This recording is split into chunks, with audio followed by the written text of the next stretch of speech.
This episode is sponsored by the War for the Tower podcast. Jeff says, "We tell you all the time that you should listen to War for the Tower, so do it already. Check it out. We've got a princess with a hairpin that turns into a sword. We've got a flying drow elf lady with freaky mind powers. We got a friendly maintenance robot, many other functions. Gunslingers, monkey men, and wizards, oh my. It's the War for the Tower, an actual play, and it totally fucking rules. warforthetower.com or search War for the Tower on your podcatcher." This is an Unspoiled Network podcast. This is Unspoiled, covering Doctor Who, Season 5, Episode 10, Vincent and the Doctor. In this episode, I was hoping it was about Vincent Price. It was not. It was about Vincent Van Gogh? I had no idea you said his name like that. I'm deeply uncomfortable with it, and I hope you guys are ready for me to mispronounce it consistently throughout the episode. Welcome to Unspoiled.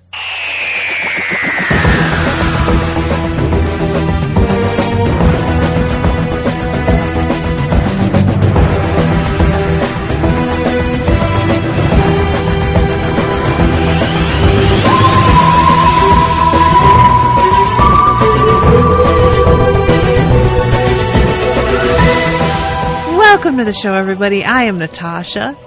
I am Jamie.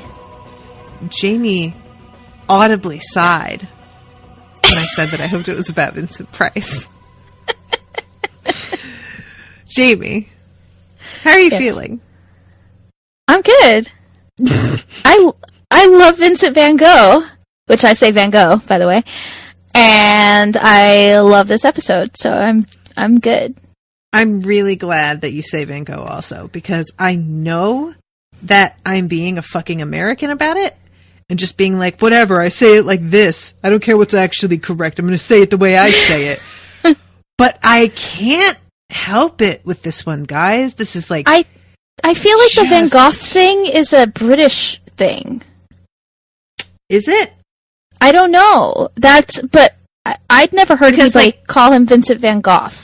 I'm thinking of it as it's GH at the end of his name. Yeah. And if we're talking about the words rough or tough, the GH at the end makes an F sound. Mm-hmm. So I think that GH at the end of his name makes an F sound. And that we're just saying it wrong. But with rough and tough, there's a U in there. I know, but you know how other languages are. They leave out letters and it still has the same effect.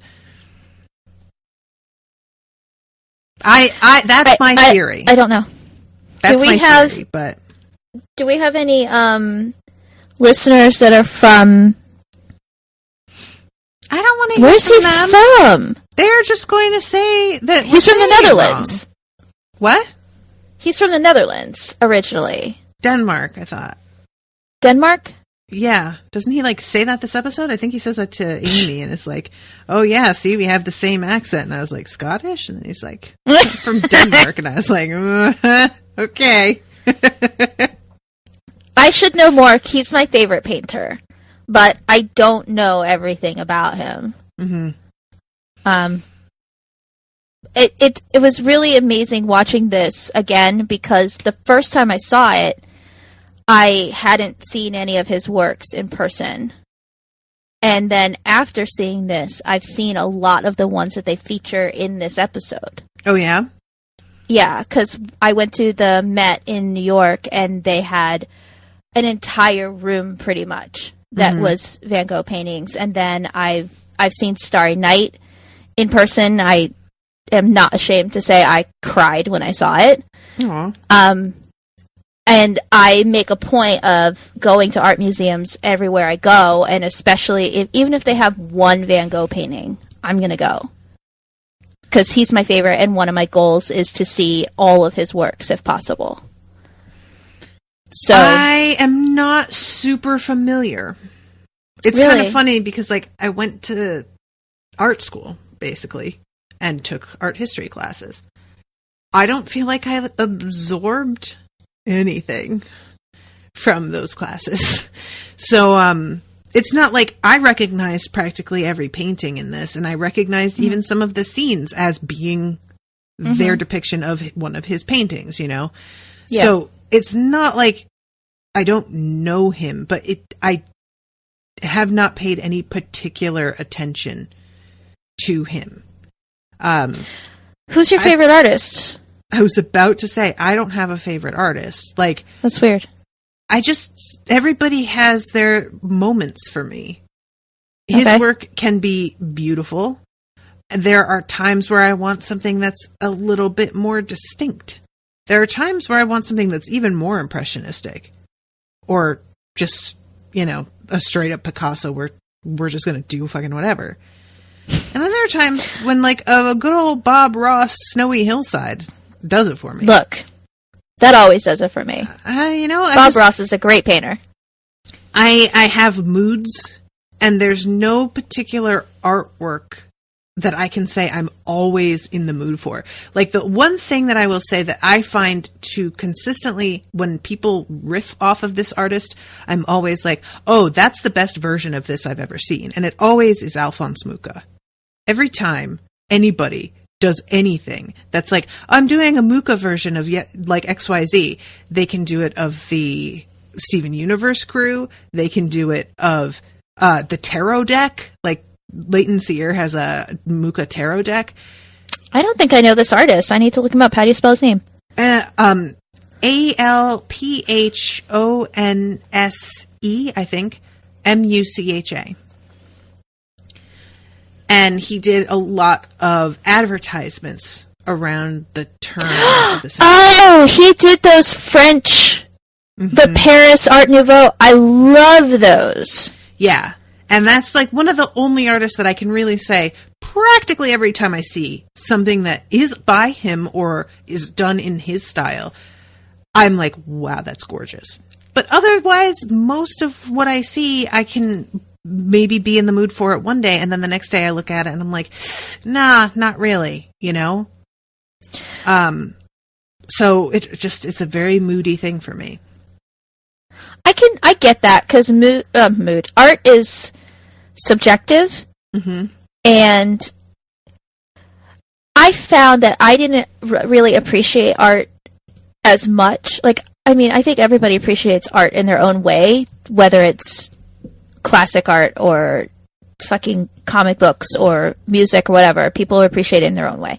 I didn't appreciate, like, this kind of art that you go to a museum to see until I actually went to museums to see it. And especially, like, I always liked Starry Night. I had a print hanging in our apartment in Tempe for years of Starry Night. I've always loved that painting, but I didn't really think anything about it. When I saw Van Gogh's work in person, it changed everything about what I appreciated about him by standing and looking at it.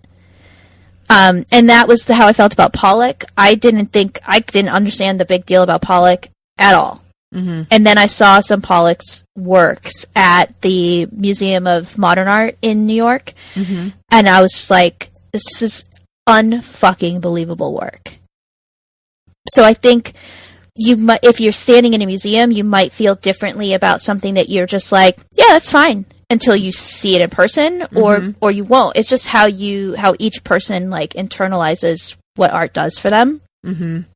Yeah, definitely. I don't understand Picasso. I've seen quite a few Picasso's works in the museums we've gone to, and every time I'm like, yeah, I don't care. Like, I don't care. It does nothing for me. But yeah, it's not like, a lot of times what I enjoy about Picasso is feeling like there's definitely a private joke here. And I don't think that's fair or true. But there's a part of me that's definitely like, wow, you really bamboozled him. Good for you. You know, like, I kind of feel that way too, because I'm like, it's a fucking mess. Like, I just don't get it. It's not, Jason likes Picasso. Like, we went out of our way. There was one Picasso painting at the museum here, at the High Museum of art here in Atlanta, and I was like, sure. Like, he has a picture of me walking away from it because he was appreciating it, and I was like, meh. Just like moved on. I don't get it. It doesn't pull anything out of me. I just look at it and I'm like, overrated to me. But somebody might look at Van Gogh's work and be like, I don't get it. Yeah. It's kind of sloppy. But what I see is magic. I think that's a part of why I've never gotten super into artwork in terms of like having it in my home. I'm somebody who makes a lot of stuff and has a lot of shelves to hold pretty objects, but I don't put up artwork much. And I think that's part of why is I am not convinced that I will feel that was a good decision in a week. You know, purchasing the thing to begin with and then deciding to permanently like install it somewhere. I'm just like, will I like it? And also I have discovered as I get older and talk to more people that I'm a weirdly sensitive person in certain ways. And music is one of them, where music that hits a wrong note for me can give me a pit of dread in my stomach that I can't shake for like a full day. And I have the same reaction to art sometimes. I went to the Museum of Modern Art when I was in high school, and I left there feeling sick. What set you off? Do you remember? It was a series of different things. It was like a build up throughout the day of going through these pieces of work that some of them were very upsetting for some reason. And I couldn't really tell you in some cases what made them upsetting. Some of it was just this impression that I got that I was like, this gives me a bad feeling. Then there were things that were a distinct installation to talk about something. So there was one that was just a depiction of a backroom abortion. And it was like, there was no person in this. There was just a like table, like soaked in blood from the top half down, and a like ashtray with a burnt cigarette sticking out of it next to it, and like some bloody forceps. And it was like that. I don't know why that affected you so poorly. Well, it was like things like that, or a bunch of photos of, you know, protesters being, you know, hit with fire hoses. Like, yeah, that's all very upsetting. Yeah, but this was what I'm saying is like it started with just regular artwork, and it was already bad. By the time I got to this kind of thing, modern art is much more direct in a lot of ways. And it just kind of, I'm afraid. I'm afraid of listening to new music and getting that feeling. I'm afraid of exploring artwork and getting that feeling. I mean, you know, there's just a bit of self-preservation in there for me. Van Gogh, I'll say, almost nothing that he's done really gives me that feeling, other than his self-portraits, which I love his self-portraits. They feel like a real insight, man. They really do. That's part of what I love about them. I've stared at, like, when I went to the MoMA, not the MoMA, when I went to the Met, I was by myself. Jason was working, so I had the day. And I spent 6 hours at that museum, and I probably spent an hour and a half alone just staring at the different Van Gogh paintings. It was like I was trying to memorize everything I could about them. Mm-hmm. And looking at his self-portraits, I always feel like a little bit like I'm looking into his soul. Mm-hmm. Mm-hmm. And he is such a tragic figure and didn't understand how talented he was. Nobody understood his talent at the time. Yeah. And that also makes it extra sad for me. Mm-hmm. But that's also what I love, because usually I look at his paintings and I feel such joy. And there are certain ones where I'm like, he did this when he was really sad. Mm. Yeah, I know what you mean. There's definitely some of them that are very melancholy. Yeah. But they don't give me the sick feeling, which is It might be his color palette helps with not giving you that sick feeling. I think so. Yeah. Because he deals in bolds, which is my favorite often. And makes me feel some of good. his stuff was really surprising to me because I never would have thought I would have the reaction to them that I did. Because with any artist, even though he's my favorite, there's still stuff that I'm like, I could take or leave this one. But I remember at the MoMA, I was staring at a painting he did of his, I believe it was his postman. Or a captain or something. And I was just staring at it, like trying to take in everything. And being like really fascinated with how he interprets a human. And then I turned my head and saw Starry Night, and I looked at Jason and I was like, is that real? And he's like, yeah. And I was like, is that the real one? And he was like, yeah. And I burst into tears. Because I didn't know it was there. So, Man. Yeah, that's usually what draws people. But then to like show up and not know. I had no idea it was in that museum. We went to that museum that day to go to the Tim Burton exhibit that they had going on.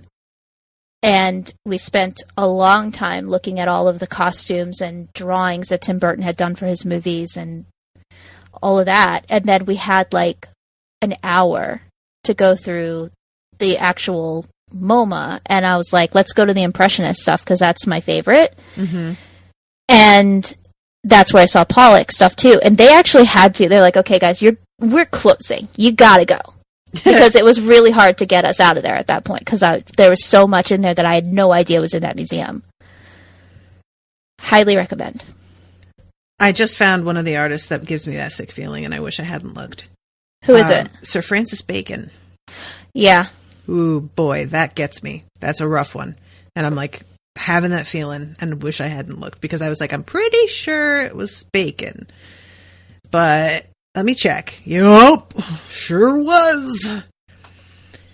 I think Bacon is one of those artists that I don't like. I'm going to look at his stuff real quick. I'm going to guess you definitely don't. Well, these are... Oh, God, no, I don't like... I'm also not a fan of a lot. This is not the artist podcast, guys. We will get to the episode, but I'm not a fan of a lot of Renaissance art. So a lot of times you go to museums, there's a lot of religious Renaissance work, and I can see the beauty in it. I can see the incredible talent, but it does very little for me. Yeah, and so I tend to speed Sir through Francis that. Bacon, one can say, was attempting to make me feel exactly what I feel. He was trying to get something out of you, and it works on me. So one could say that my reaction is precisely what the artist intended to do, and that is valid and fine. But I don't like to feel that. So I would rather not, you know?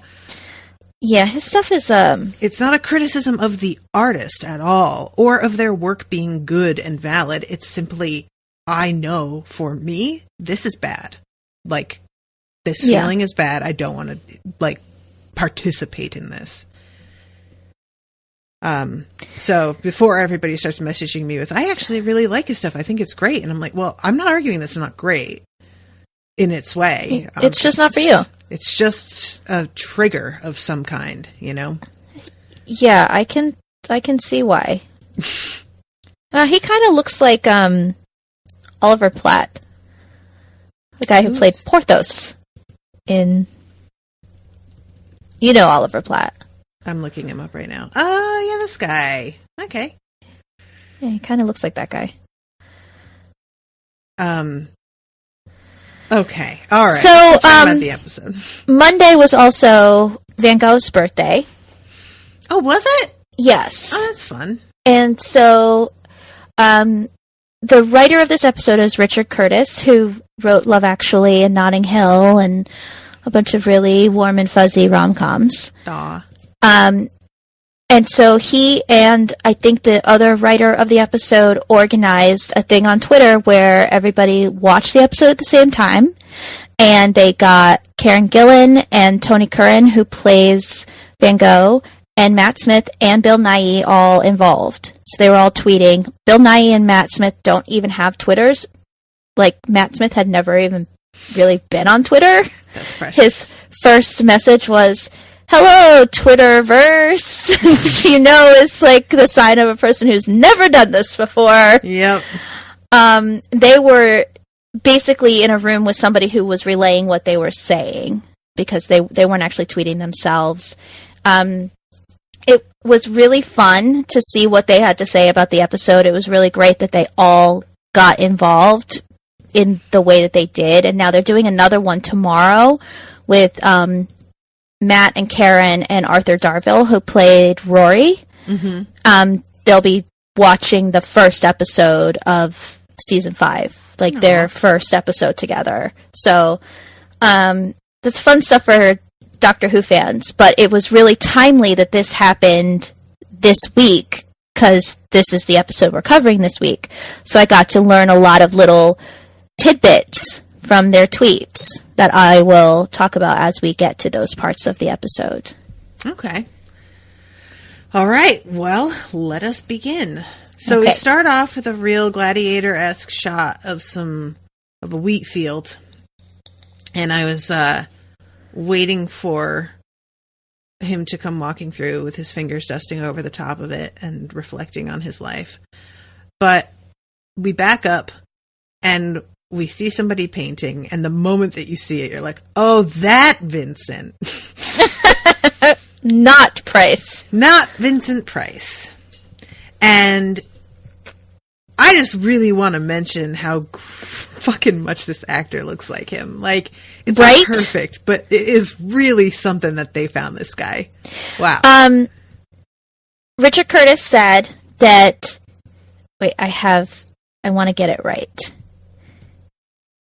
He said that casting Tony Curran in this role was probably the best casting decision he's ever made in his career. Aww. I loved this guy so much that in my head when I was reading Game of Thrones, this is who I pictured as Catelyn's brother. And now I realize that he's way too old to play Edmure. Yeah. But based on the casting of Catelyn, Tony Curran is who I fan cast in my head as Edmure. Okay. I get what you're saying. Yeah.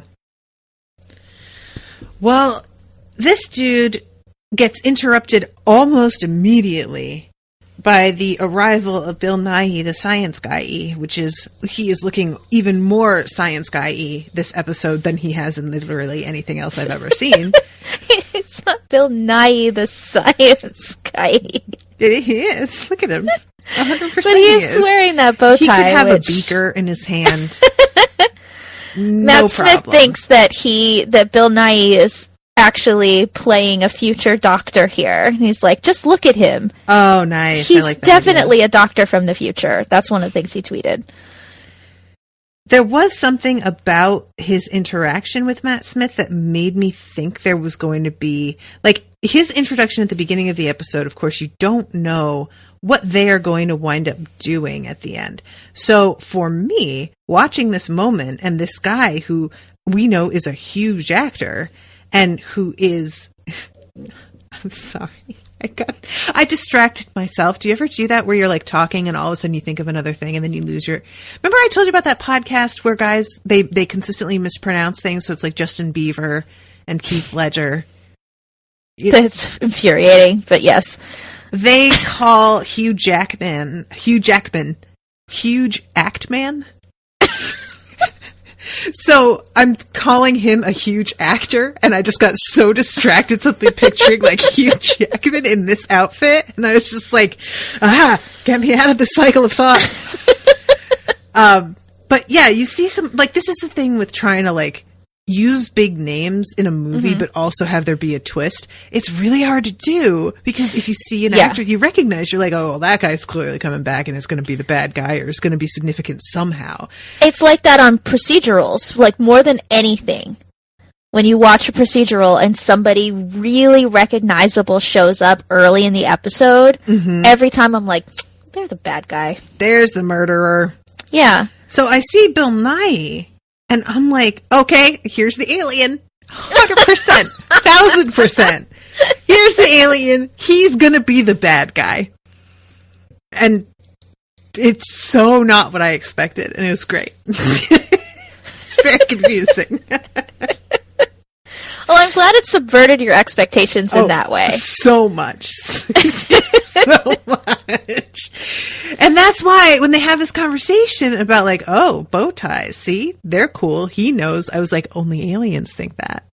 Yeah. See, you're giving yourself away. I can tell what you're doing. You both are weird aliens, and that's why you think bow ties are cool. No, not so. The majority of what Bill Nye actually tweeted about was this bow tie. I am unsurprised. They came to him and said, it's in the script, you're wearing a bow tie. Do you have a preference? And he said, I don't know, polka dots?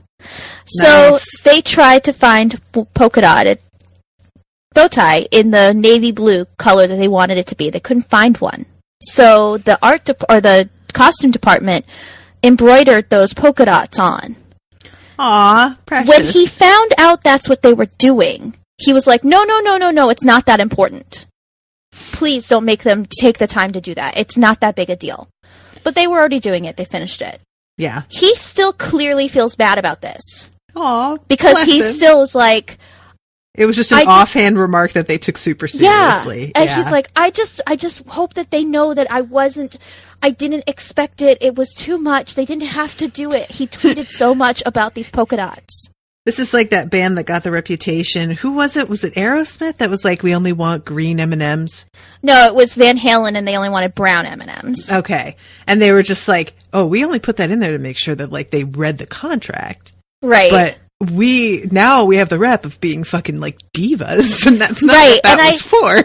I think that's what Bill Nye was so scared about, is that he would be like looked at like a high maintenance actor. Yeah. When he was just like, I don't know, polka dots? Yeah, he thought he had picked something easy, I bet. Yeah. He thought he was being low maintenance. And then he was they had all this extra work. And then Matt Smith is like, oh, did you ever hear about how they made those polka dots on there for you? And he's like, yes, I did! He's like, God damn it, they're talking about it. They're talking. I knew that everybody was going to think this. Because I guess Matt went up to him on set and was like, I heard that they, like, put those polka dots on your bow tie for you. And he's like, I didn't ask them to! That is so like, he was precious, so I can totally understand being really, like, that's the kind of thing that you are about to fall asleep and you remember. And all of a sudden you're wide awake, covered in shame, and wishing that you had the phone number of those crew members from 20 years ago. And you're just like, I'm just calling. No, I know it's 2:30 in the morning. I'm so sorry. I just need you to know I'm low maintenance. And they're like, it's 2:30 in the morning and you're making me, clearly that's a lie. It's literally the only thing that Bill Nye said through this whole live watch was about this bow tie. Oh, he's precious. Okay, so it turns out, I'm sorry, I hit my mic there, guys. I'm just so shocked that he wasn't an alien. But Amy says something to the doctor in this episode about him being so nice to me and how weird it is. And she is trying to joke around. She's being the girlfriend who's like, oh my God, if you ever cheated on me, I would fucking cut your balls off. And the guy's like, what? Of course I would never do that. And she's like, fuck. He is clearly hiding something, and she doesn't have time this episode to really parse out what that's about, or even like get particularly aggressive in asking him. But it's obvious that he is feeling some deep guilt. And the best that he knows how to do is just be an agreeable travel companion for right now. And part of me is like, Doc, maybe just aspire to that. Maybe just try and be nice, like for its own sake. But obviously, him being nice is alien behavior to her. Mm-hmm. So we'll see if she ever is told or things get resolved with her memory. But I am not super excited about the prospect of that happening. What do you mean? If there's two things that could happen. One, it's explained to her that she was with somebody that she doesn't even remember, which is going to be hard to watch because it won't matter to her. It won't. We'll watch her be told this and she'll be like, oh, that's weird. And that's probably, like, there's not a whole lot to be done if you literally remember nothing. Mm-hmm. Or she gets her memories back and has to deal with this fucking trauma of grief, which she got to skip, and feel horrible guilt, probably, for forgetting, even though it is not her fault. And then maybe not trust the doctor because he didn't say anything about it to her. Understandably, but nevertheless, there's going to be a certain amount of constant paranoia from then on. What are you not telling me? Is there other stuff I don't remember? And you are just continuing to decide it's best if I don't know. And how do you get past something like that? So, you know, either one of those I will not like watching. And I don't mean to say that I don't want them to do it. I just mean it's going to be uncomfortable and I'm going to hate seeing her go through that. And I'm going to hate the doctor watching her go through that because he clearly feels that this is his fault, which it is, by the way. So, yeah, this is, there may be a third option that hasn't occurred to me, but as of right now, that's the only two ways that I can see this going. And both of them are like really tragic in their own way. So, yeah, that's where I stand on that. Okay. So they're here to look at this amazing exhibit, and the doctor spots this painting of this church and spots a face in the window. And honestly, I didn't see it. It's hard to see. Yeah, it turns out when he says a face, he doesn't mean a human face. No. But at first, I kind of thought he did, and I was like, I don't... And then I realized, oh, maybe he just means like the face of a creature.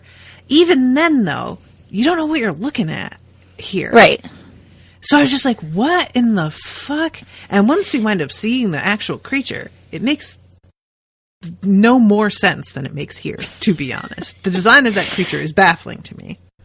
They called it the chicken. I was going to say it most resembles a chicken. Okay. The turkey. When they were talking about it on the live tweet. The chicken, the invisible chicken, the invisible turkey. Mm-hmm. Yeah, it's got a real weird thing going on where it's a cross between a chicken and an insect of some kind. And it makes a sound like a Tyrannosaurus Rex. So it's just overall a real confusing creature. But the doctor sees this, decides that this is something that he needs to take care of, and they use the TARDIS to go back to Van Gogh's time, post-haste, and show up on the cobbled street. Is this supposed to be Paris? Where are we in this? They are supposed to be, okay, I cannot say this name. Ooh. I don't speak French. Auvers, or maybe Arvers, Sur Oise, O-I-S-E. It's in France. It's actually filmed in Croatia. This scene was? Yeah, all this stuff. This episode was filmed between Croatia and Wales. So all the cobblestone stuff, that's Croatia. Okay, because like this scene in the cafe, I thought was a set. I didn't even realize that they were like... Because everything looks so shiny and clean. Mm-hmm. Yeah, no, that's same. I don't know if it's not the same town in Croatia or same city in Croatia where Game of Thrones was filmed. That was, I can't remember the name of it now. Dubrovnik. This was a different name I'd never heard before, but clearly Croatia is full of these old sort of medieval, like, cobblestone-y streets, which makes me want to go there so badly. It looks stunning. I mean, yeah, this cafe is the stuff of dreams. That cafe looks so much like the one in the painting that I thought it was a set as well. It was a set. Yeah. I'm sure there was a lot of set dressing going on there, but they location scouted to find a front that would look as much like it as they could make it. It's a really, like, this is one of the experiences of living in other countries that I feel Americans really miss out on, because we have cafes. Yeah, they're not like this. They're just not like this. And yeah, there may be places where there's like coffee houses that have like a little outdoor seating, but like even places like that, you're often brought your coffee in a paper cup. You know, just simple loveliness of having actual silverware and plates and all of that is part of what makes the experience so lovely. And I found some place like this down here that I became obsessed with. And unfortunately, the service is really bad. So I have not gone back in a while.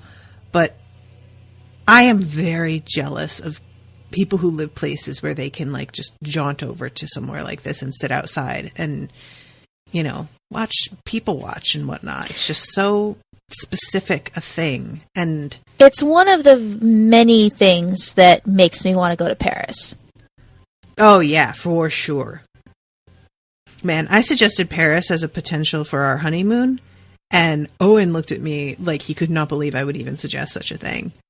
And I was like, well, I mean, it's like, seriously? It's Paris. It's perfection. And he was essentially like, I do not want to go somewhere that I have to learn a language. And that's ridiculous. You don't have to. You could get by, I'm sure. Yeah. And he's like, I can't deal with the anxiety. I will be constantly paranoid about it. And while we're there, it's going to give me just I don't want to. I want our honeymoon to be something I don't have to think about, and I can just show up. I was like, okay, like I get it in a way, but I didn't expect his reaction to be as vehement as it wound up being, you know? We were watching, I was watching, Jason came in for part of it, this new show on Amazon that is basically Project Runway, but like advanced. Okay. And it's called Making the Cut. It has Tim and Heidi as the hosts, and then like a fucking all-star cast of judges. And then all the designers are not like trying to make a name for themselves. Most of them have already started making names for themselves. They have their own boutiques or their own lines. A lot of them have already shown at like New York Fashion Week and stuff. So it's a little higher level. Mm-hmm. And instead of just being in a workroom in New York, they all meet in New York. And then she's like, all right, we're off to Paris. Wow. And they go to Paris. And so the first 2 episodes that have been released are in Paris. And we're sitting here watching it, and they're showing all this B-roll of Paris. And I just turned to Jason and I was like, if we live through this, we need to go to Paris. Mm-hmm. Like, it physically hurts me that I haven't been to Paris. It's my dream.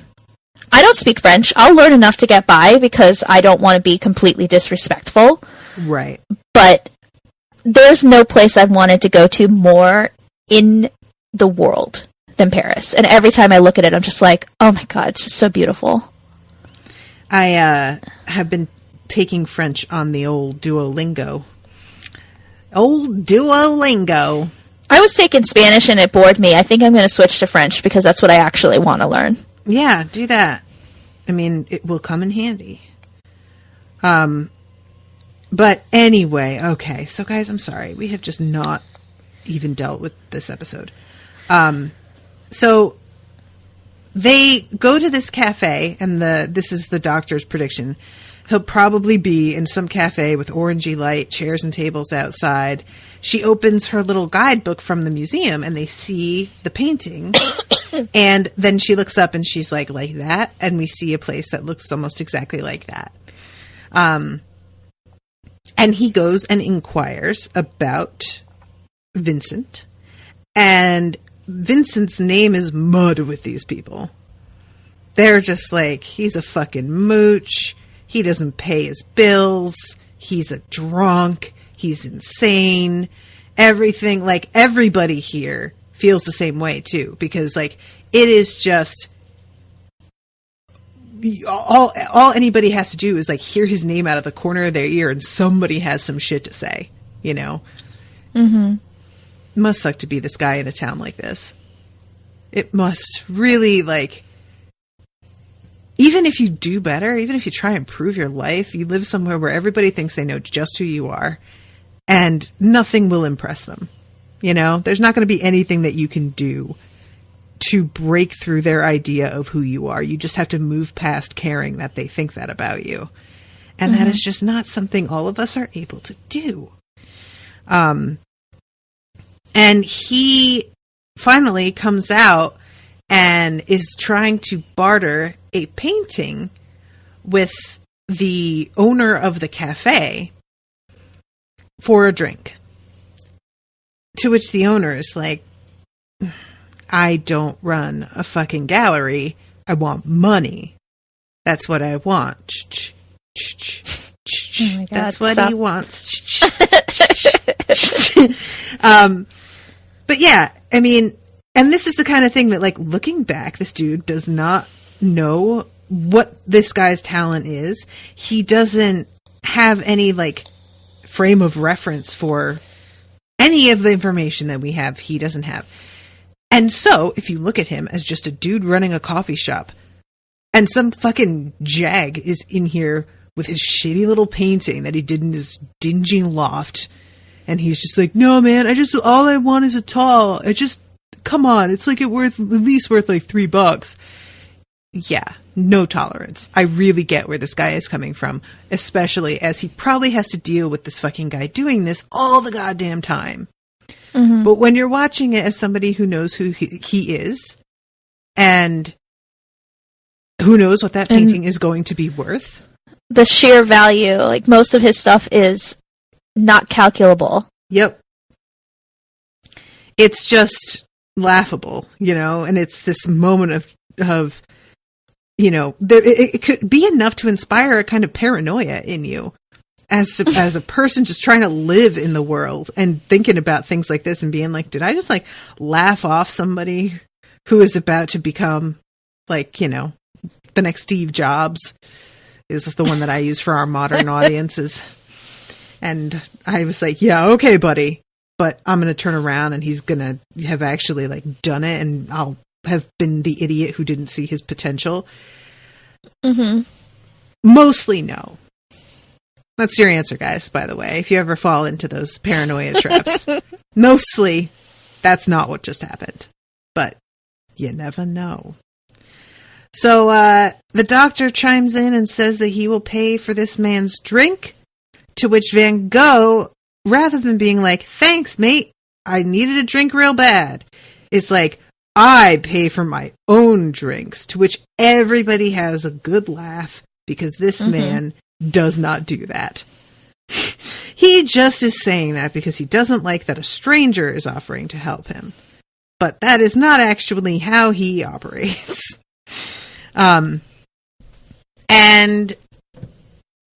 they're conversing. The doctor says to somebody that, you know, Van Gogh's actually a pretty decent painter.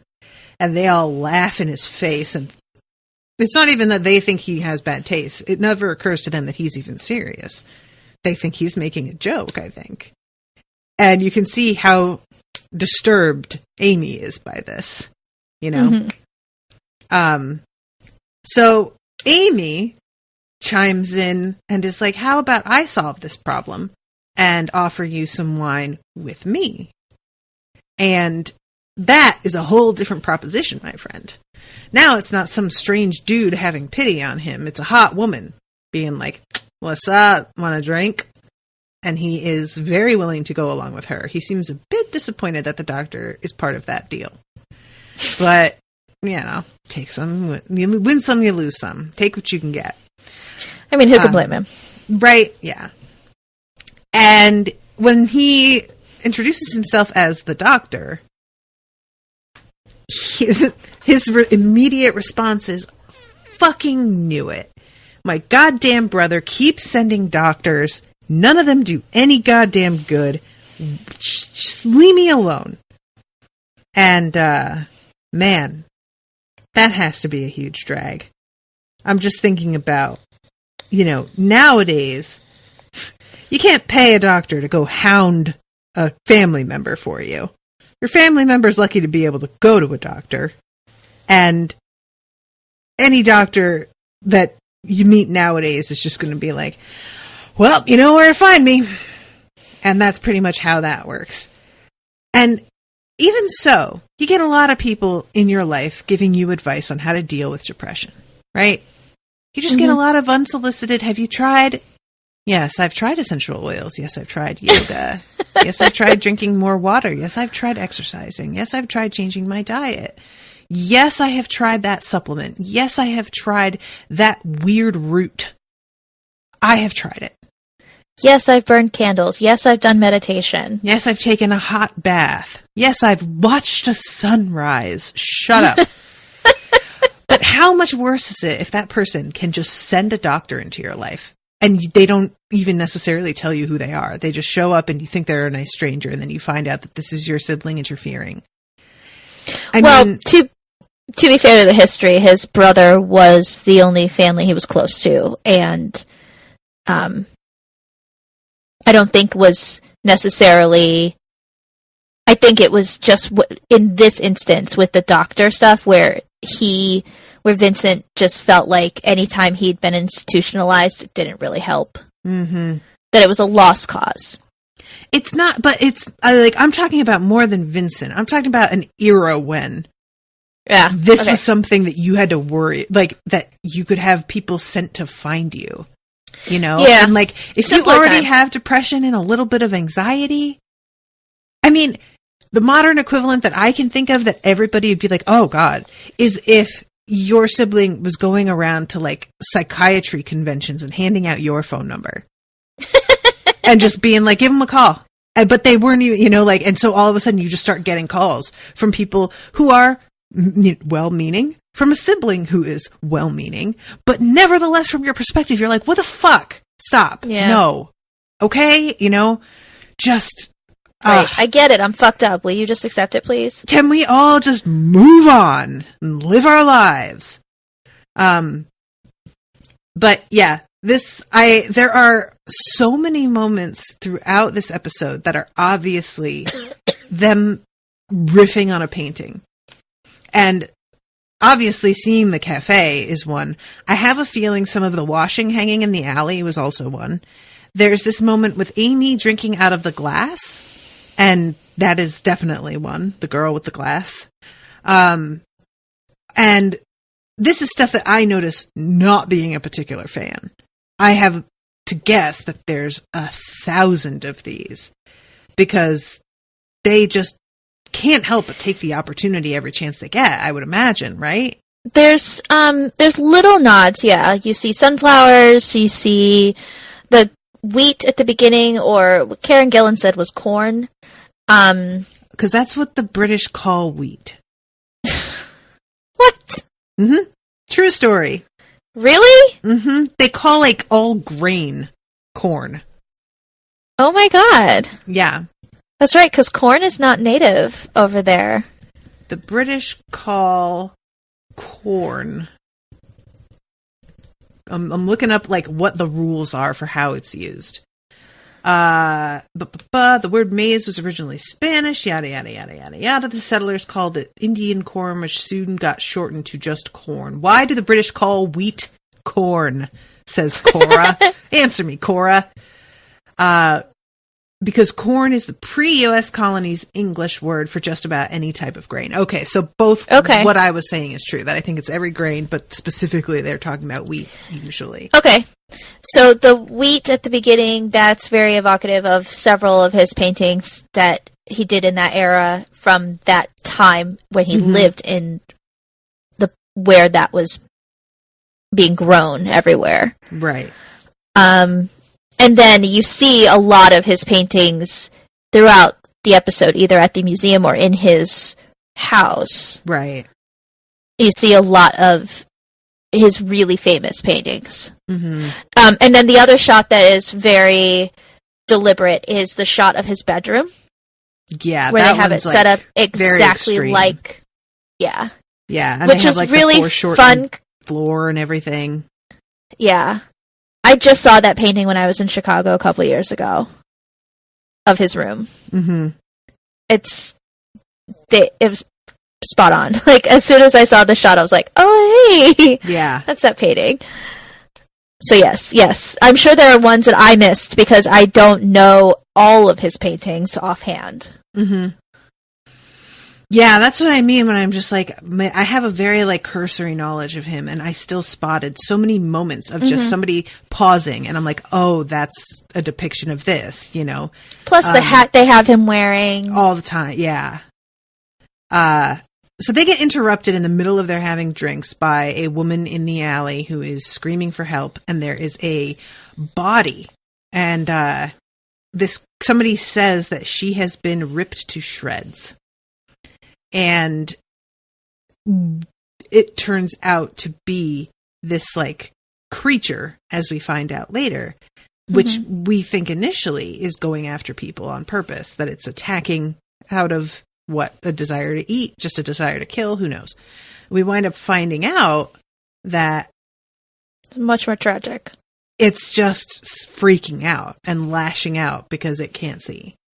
Yeah. And yeah, it's pretty awful. So we don't know that yet. We run away from the villagers throwing fucking rocks at our friends and at Vincent. The doctor asks whether a murder like this has taken place already. And he says about a week ago. And of course, everybody is assuming it's a murderer out here, you know? I really love when Vincent asks, where are you staying? And the doctor immediately says, you're very kind. Whoops. Have you ever done that? No. Like, I don't mean what the doctor does. I mean, have you ever said something that was casual and somebody took it as an invitation? Not that the doctor, he knows what he's doing. But have you ever been talking to somebody who was like unconscious about the fact that you were not inviting them to the thing, and they just like kind of seize on this one statement and go running with it? I'm not sure. I would say yes, but if it happened, it wasn't anything that was so irritating that it stands out in my memory.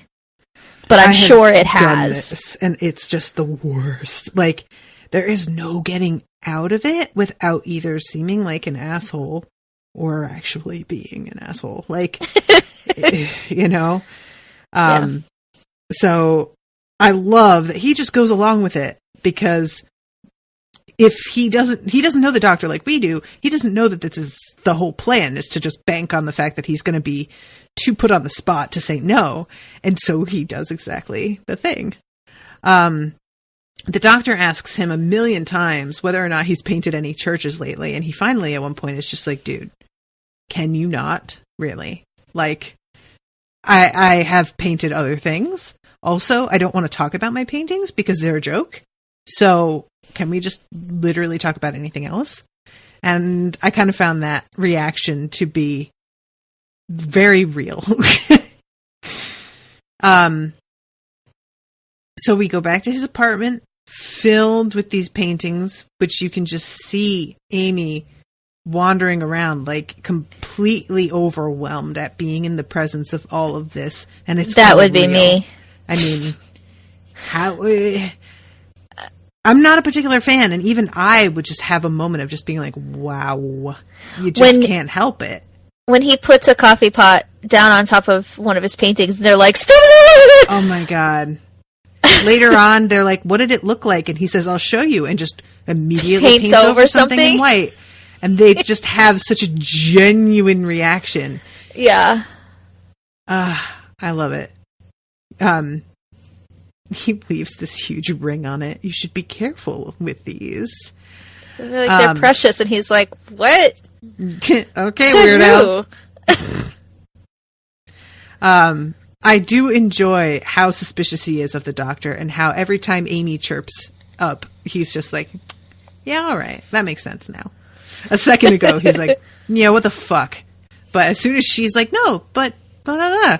Oh, okay, yeah. Makes sense. Make a good point. So they get interrupted by this crashing at one point, and he goes outside and begins to tilt at windmills, it looks like. It turns out there is actually something there, but they can't see it. For some reason, nobody else can see it. And I am assuming that this is supposed to be first of all, metaphor for him battling mental illness in general, dealing with something that nobody can see, that people don't believe is even a real illness. Mm-hmm. And also maybe about his artwork and seeing the world in a totally different way, and he can see things that other people don't see. Yeah, I think it's both. Yeah. Especially based on what Richard Curtis said, why he wrote this.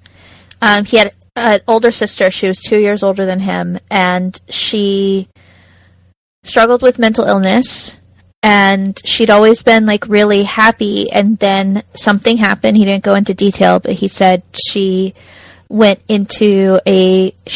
some bad stuff happen and went into a horrible tailspin of depression and ended up taking her own life. She loved Van Gogh, and so he wrote this episode as a love letter to her. Aww. And so I think him being able, I don't know how long after her death he wrote this, but being able to present mental illness in a way that is both a metaphor for a monster that no one else can see, and as something that, like, this person is brilliant in the way that he sees the world, and because of that, he can see this monster. Right. Is a way of saying, like, my sister had problems that we couldn't fix for her, but she was still a brilliant person who saw the world in ways that we can't replace now. Right. Which I thought it was just really touching. Yeah, it felt like this was handled in a way that was handled by somebody who knew what this was like. Yeah. That's just the only way I can think of to say it is. Yeah, Vincent's depression is handled with such grace in this episode. Yeah. Like, clearly, we know more about mental illness now than they did back then, so nobody understood or knew even the first thing about how to help him. They kept institutionalizing him. Right. But he couldn't be medicated. The medication didn't exist back then. Nobody knew what they were dealing with. They, most of the time, thought he was crazy. He thought he was crazy. But what we see is a man in fetal position crying on his bed at the thought of these two friends that he just met leaving. And how sad that makes him. And then he gets over it, and he's like, these things pass. I have my moments, and they go away, and I'm fine now. And what we see is possibly bipolar disorder, or just clinical depression. And we know so much more. Clinical depression being handled as well as it can be in a 40-minute episode. Yeah, it's just, I was afraid to go back and watch this after so many years between seeing it, because like I've said before, I only watched this series when it aired. And I never rewatched it. So I knew this one was coming. I knew how it affected me when I originally saw it. But I also was afraid, like, it's been 10 years since this episode came out. And what if the way this mental illness is handled is gross? But I was pleasantly surprised that it was handled. Very real concern. Yeah. But yeah. It was handled beautifully, and my memory of the episode was correct. That this episode's just lovely. Yeah, I think it's something that if you experience mental illness, you can tell when an episode is being handled by people who know what the fuck they're talking about, and when it's being used as a bit of a shock value or just a fucking lazy bit of writing, you know? Mm-hmm. I'm looking at you, Veronica Mars season 2. But let's move on. So the doctor is standing there talking to Vincent, and they do something fun here where we get to see what Vincent sees occasionally. So we'll go to the doctor's perspective, and there's nothing there. And then we go and look at the doctor from where Vincent is standing, and there's a giant tail that slaps him and knocks him down. Mm-hmm. And even that, I was the thing is that they can't see, like Vincent can, but he's obviously panicked enough by seeing something like this that he's not thinking. But the doctor doesn't know that this thing just hit him by accident with its tail. If he had been able to see it and saw the way that it was moving, he might have been able to figure out what was going on a little bit sooner. Mm-hmm. But as of right now, all he knows is he just got smacked to the ground. And he assumes that's the intent, that this thing is trying to attack him.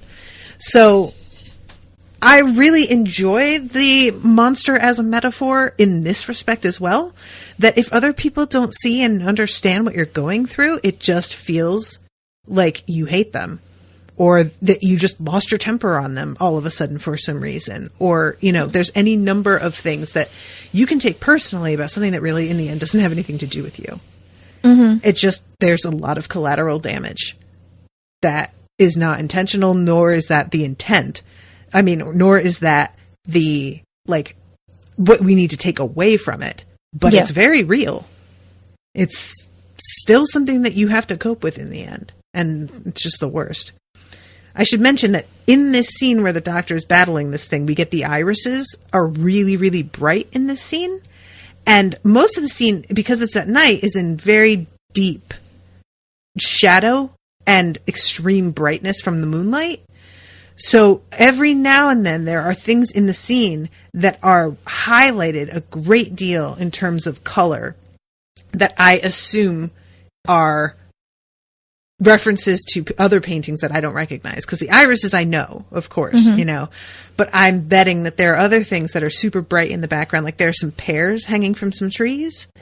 I wouldn't be surprised if it turned out those pears were in a painting also, you know, things like that. I do believe he has a still life that is pears and apples or something in a bowl. Mm-hmm. So it could be just a simple reference to that. Yeah. So he gives the doctor this like really intricate drawing after a little while of what this creature looks like.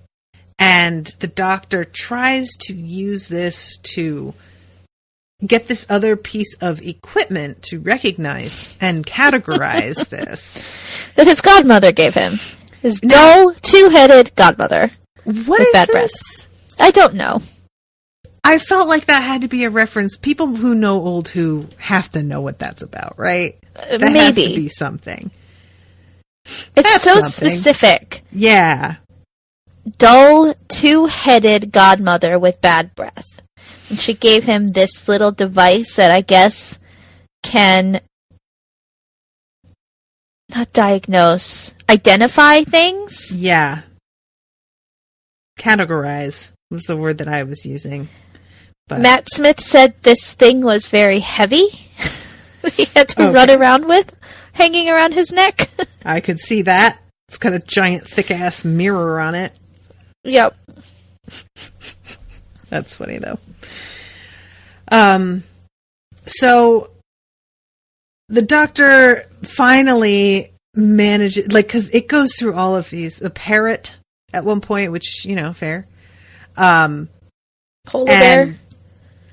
Oh, yeah, that's right. Which I was like, what? And then he figures out, maybe I need to just go out into the street and see if I can see it. And it turns out he can see it very, very well because it is right behind him. And well, he leaves to go see if Vincent can try to draw it better. Oh, is that what he's trying to do? Yeah, oh, he makes some comment about, impressionists. Yeah, I just didn't realize that when he was just going to be like, "Can you do it again, but better?" But whatever the case, this thing is chasing him, and she's trying to like fill its path to slow it down, and winds up getting very startled by Amy, who is the one that comes around the corner. So yeah, she wound up ditching Vincent because he fell asleep. And this is when we cut to his bedroom and get to see the room that is done as the painting is done. And one of the little tidbits was that they did a lot of drinking when they were in Croatia. Okay. The three of them. And this particular night before this scene, Tony Curran just decided to crash in that bed and sleep there. Oh, nice. Well, and so according to Matt Smith, what we see on film is them actually waking him up. Oh, I don't know that I Matt believe Smith. that, but Tony Curran said, yes, I, because Karen Gillan was like, didn't you sleep in Van Gogh's bed? And he said, yes, I did decide that was where I was going to sleep that particular night. I mean, maybe Matt Smith is saying like they actually woke him up in that scene because he kept falling back asleep. But I do not for a moment think that he just spent the night there and all of the crew showed up and we're just like, we're going to wait to call action and then you're going to nudge him. I don't know how dumb he thinks the audience is or how little he thinks that people know about filming, but as somebody who has worked in the industry and also has a boyfriend in the industry, I was like, no way. Yeah. Because then you get the first reel of him turning over and going, oh, hey, Matt. And everything is all shot to hell. So he opens the shutters in the morning and Amy is sitting amongst a positive bower of sunflowers and is just like, I thought maybe you'd want to paint them. I don't know. I just know that you really like sunflowers. And he's like, I mean, I don't really love sunflowers. It's just that they're always so close to death. And it just fascinates me that, they're disgusting a little bit. And she's like, really takes a moment and just like, oh. And it's very amusing to me. And in the end, he just is like, well, they are a challenge. And that really seems to be what ignites his interest there. It's just that, yeah, these would be pretty tricky. So he does a more detailed illustration, I guess? No. Is that his? The doctor was able to capture what the creature was and it because gave him of the mirrors. Printout. Yeah. That's right. I forgot about that moment. And so he asks Vincent, is this what you see? Mm-hmm. And Vincent says that it's merciless without mercy. But we find out later it's just real scared. It's just a real scared little chicken. Poor little chickie. They are called the Crephaeus, and they travel through space in packs. They're a brutal race of scavengers, and this one has apparently been abandoned. And I guess that's supposed to be because it was blind? It was blinded somehow? I think that's what the conclusion the doctor comes to once Vincent says, oh no, I get it now, he's blind. He can't, he's not trying to attack us. He feels trapped. Mm-hmm. And the doctor realizes it's like with pack animals, when there's a weaker one, they get abandoned. Right. Rough. Brutal. So, okay. We have the doctor saying something to him at this point about how as soon as we get this sorted, we'll be out of your hair, thinking that he's being helpful because you didn't want us staying with you anyway, and I know that perfectly well. But then when he goes inside, he finds Vincent curled up and crying and just talking about how everybody leaves and yells at the doctor to go away. And freaking brilliant performance. Yeah. And the doctor goes and sits outside with Amy and is just like, so I guess we're leaving. And she understandably is like, what? No, we're with Van Gogh. You really want me to just go chase a monster instead of continuing to hang out with Vincent Van Gogh? Are you serious? And he's like, there is nothing that we can do here. He's extremely delicate. We know what's going to happen. And she says something like, just don't talk about it. Don't say that, I think is what she says. And I'm just like, I mean, it's not, it is a, I don't want to say if it's a fixed point in time, because I feel like if it were, the doctor would actually say that. Mm-hmm. But that's a pretty major thing, that even if you were able to get this guy to live a little bit longer, if he is going without any sort of treatment, it would likely have happened later at some point anyway. You know, it's just a matter of how long you can delay that happening, not really being able to, like, just heal him. You know, that's not possible. So anyway, they are about to go off on their own, and he turns up all dressed and just says, let's go. And the doctor's like, well, what was that, though? And he's just like, you know, it's comes and goes. And sometimes it'll be weeks, sometimes it'll be months. But, you know, it's about 20 minutes.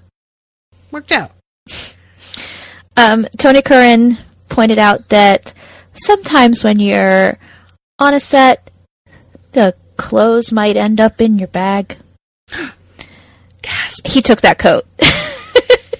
That big tweed number? That coat that tweed? Vincent is wearing. Okay. Yeah.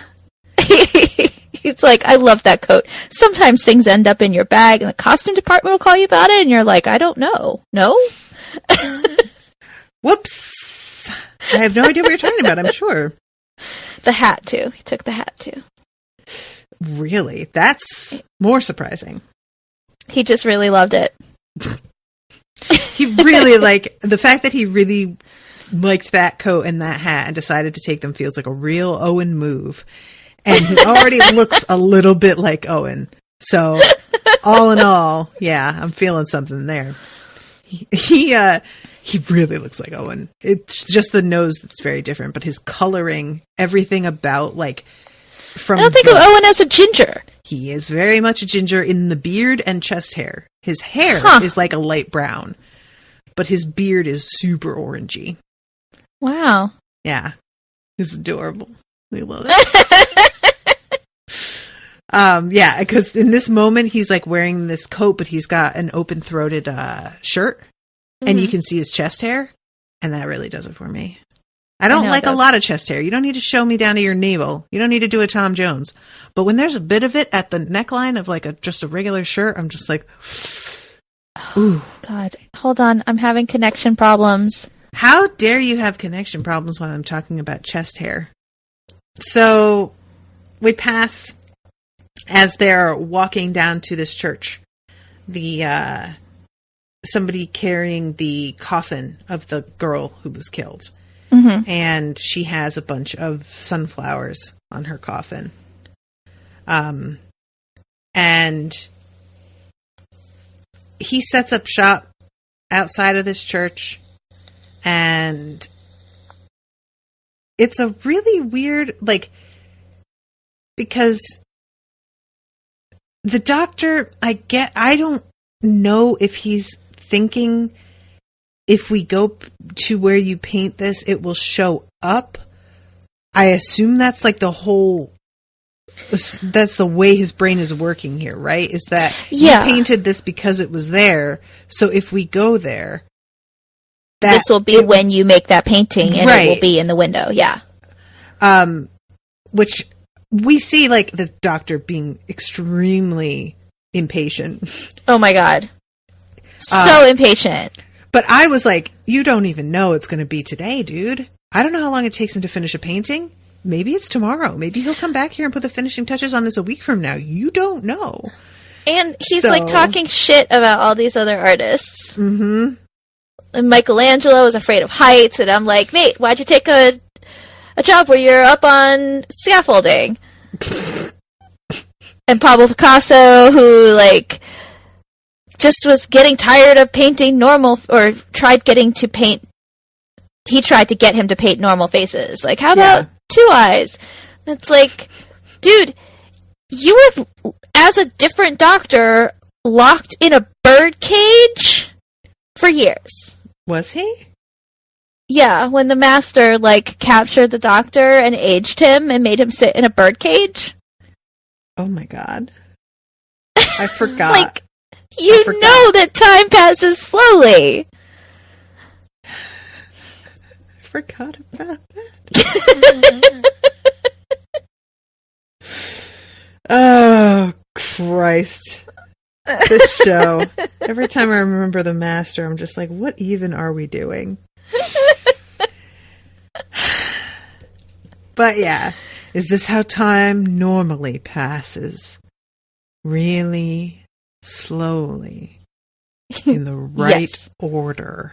That's my favorite, is the ending in the right order. So Amy goes up to him and is like, dude, what's your fucking deal?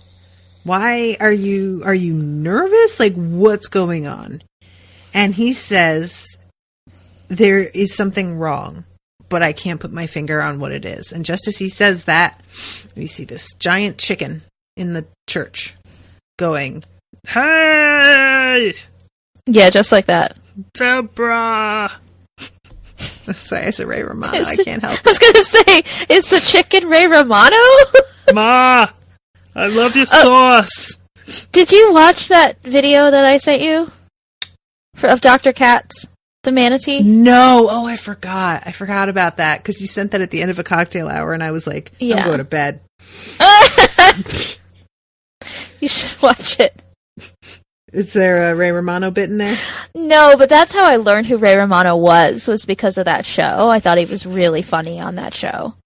Unfortunately, I hated Everybody Loves Raymond when I tried to watch that. But I do love Ray Romano. But that's what made me think of it as... your Ray impression was spot on. Yeah. And flawless. So you need to watch the manatee story. I just like...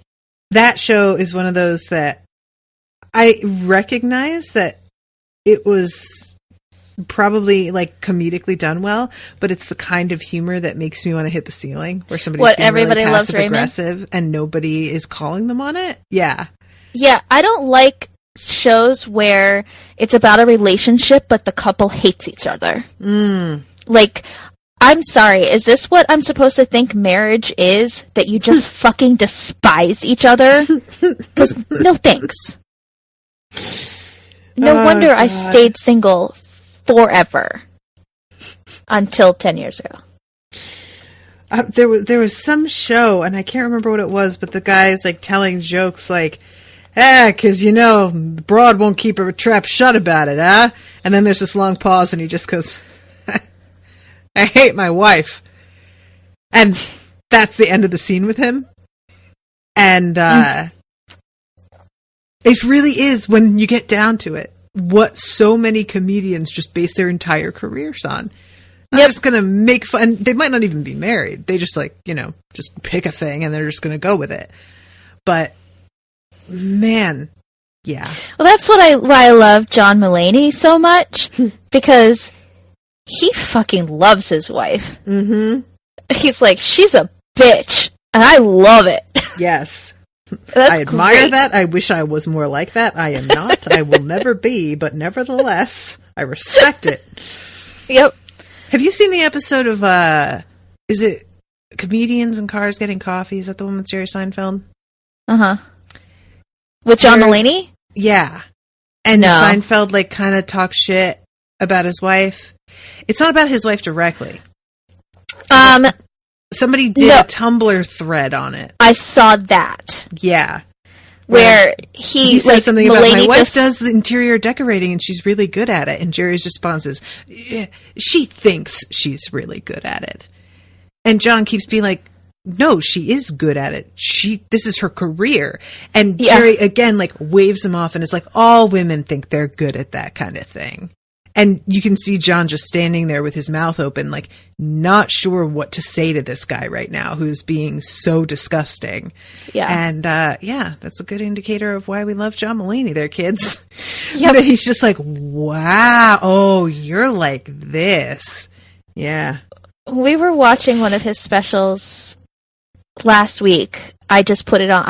He's got a lot of Netflix specials, guys. I haven't watched all of them. Mm-hmm. But there was just one random one, and I was like, I feel like laughing. I'm going to put on John Mulaney. Mm-hmm. And at one point, we were, like, hysterically laughing. I don't even remember what he was talking about. Doesn't even matter. He's so funny. Yeah, love him. Honestly, I think he's funnier than Seinfeld. I don't think Seinfeld's that funny. So I don't think Seinfeld's stand-up is that funny. I think Seinfeld, the show, is the kind of funny where I'm just like, I understand that. But it was rare that it made me laugh out loud. It was rare. I won't say it never did. But John Mulaney is... God. He's just a lot more emotive. He does, with his voices and everything. It's kind of why I like Brian Regan too, who's like in his way kind of weirdly similar to John Mulaney in the fact that like most of his act is clean and it's very like situational in its way. But Brian Regan is one of those that can wear thin, whereas I don't get tired of John Mulaney. Yeah. Anyway, so this monster appears. It's dark by now, almost dark. The doctor goes in there. It's like, hey, don't follow me. Amy's like, well, okay, I'm still coming.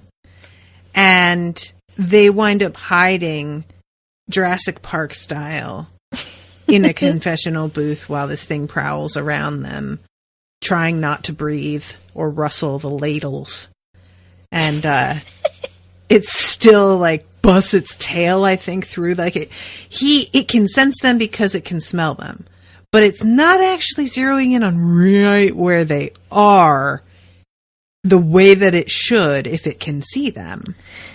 The doctor thinks that it has incredible hearing. Mm-hmm. He doesn't actually say anything about smell.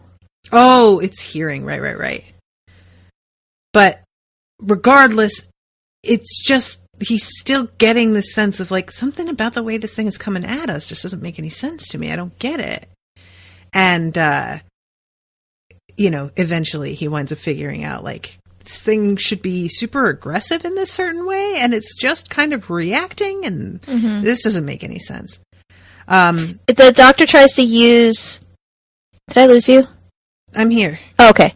The doctor tries to use his sonic screwdriver on him, and Vincent Van Gogh's like, this seems to be pleasing him, actually.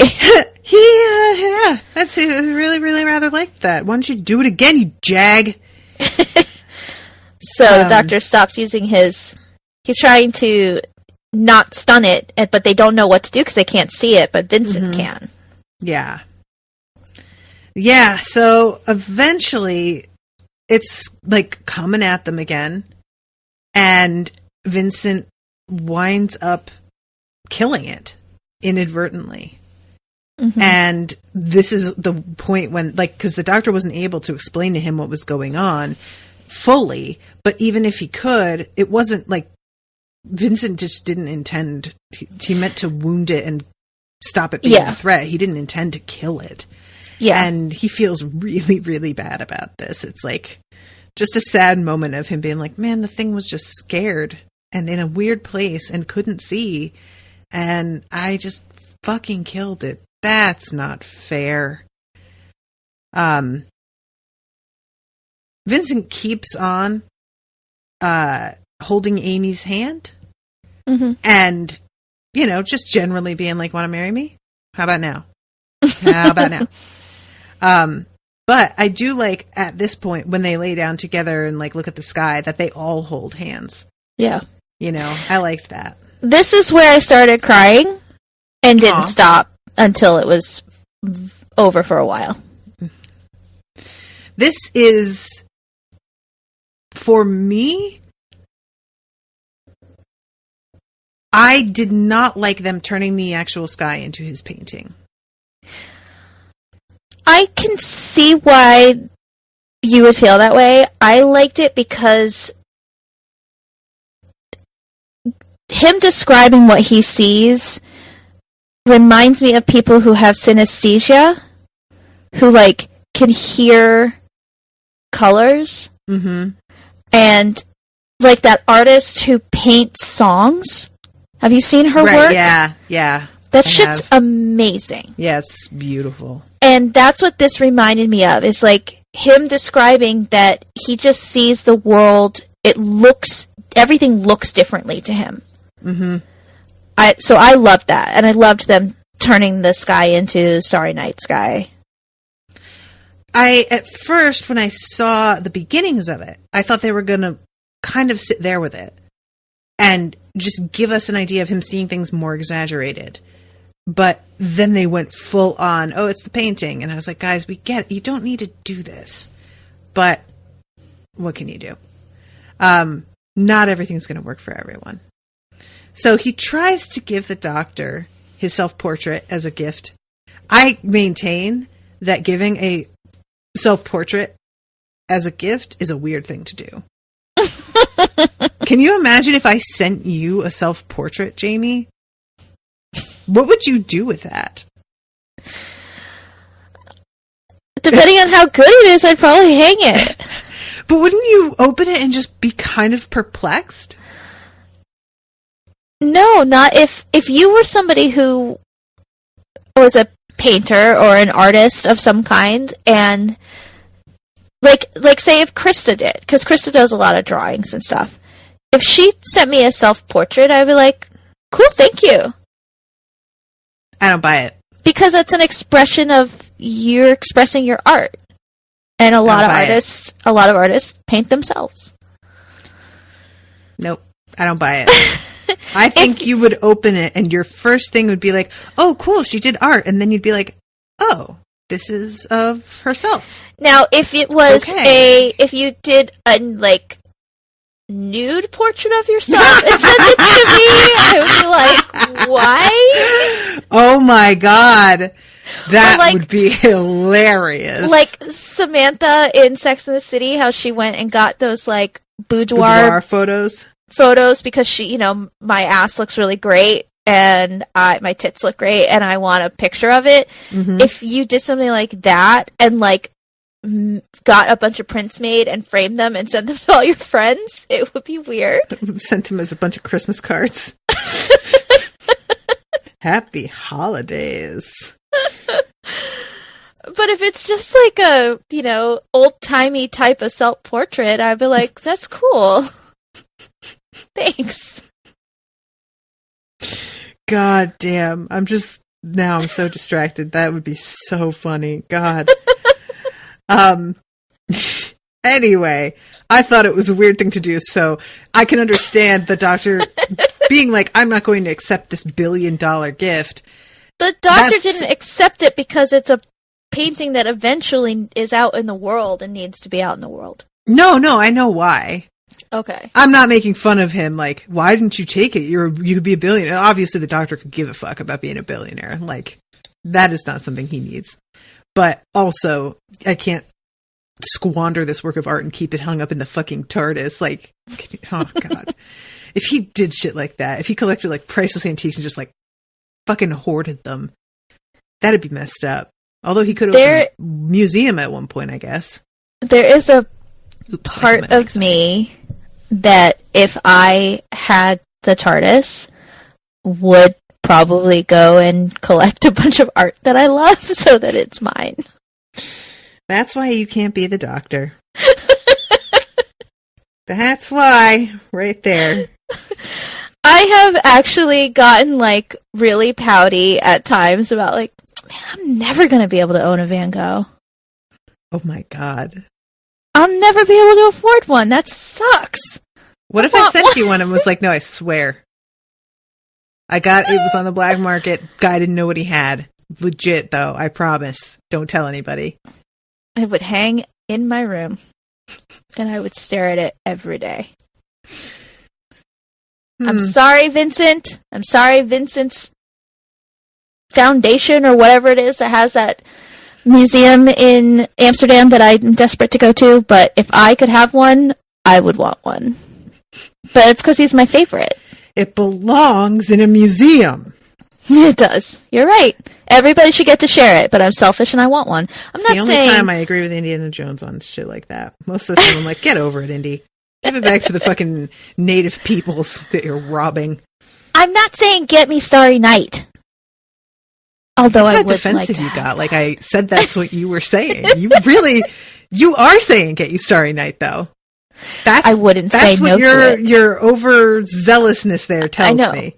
I'm admitting I wouldn't say no to it. I'd feel guilty, but I would love it. But just if I could go back in time and get like one of his little paintings that like never really made it out of his workshop. Totally. I mean, those would be worth more than something famous now, right? Like, because it'd be something that's like sort of rare that people didn't know existed. That's, you know. There was a Van Gogh painting that last year was finally authenticated. They have been going back and forth on it for like 30 years. They thought that the color palette was wrong, but an art historian finally like proved that there was a time frame where he was painting in these more muted colors. And so they authenticated this painting that they weren't sure for decades whether it was one of his or not. Man, that's got to be a torment to whoever found it. Like, can you imagine just... it could be a Van Gogh. It could be worth millions, billions even. And then 10 years pass. And you're just like, oh my God, forget it. Somebody take it, sell it. I'll take $100. I'm so sick of this. There was, I know we're close to the end, but on Monday night or Sunday night going into Monday, some thieves broke into a museum I think it was in Holland, and stole a Van Gogh painting. It's not one that I was aware of. Like, I saw it and I was like, that doesn't even look like a Van Gogh. It's so different from most of his work. They have as of the writing of the article, they had no leads whatsoever. That is baller. And it's hard to put a price on his stuff because nobody really tries to sell his stuff. The last time one of his paintings sold was in like 2014 or something. And it went for $87 million. There comes a point where I just like, music doesn't matter, or music numbers. Did you hear me do that? What a weird substitution to make. Numbers cease to have meaning. Yeah. You know? When I read that, I was like, $87 million. Like, first of all, who has $87 million? That's a Bad crazy amount of money to have. And then to spend it on a painting. That, to contradict everything I just said about selfishly wanting to own a painting, that nobody's going to get to enjoy but you. Mm-hmm. It's infuriating. Bad people. Yeah. I guess I'm a bad person because I want a Van Gogh, but I mean, in all seriousness, wanting a Van Gogh and being willing to spend $87 million on that instead of, you know, doing literally anything to help people, those are not the same thing. Yeah. So don't feel bad. That's what I'm saying. But yeah, Jesus Christ. Ugh, I get so disgusted. There is so much that I used to find like fun about imagining being rich that now I can't even fantasize about without feeling like, ew, no. Yeah.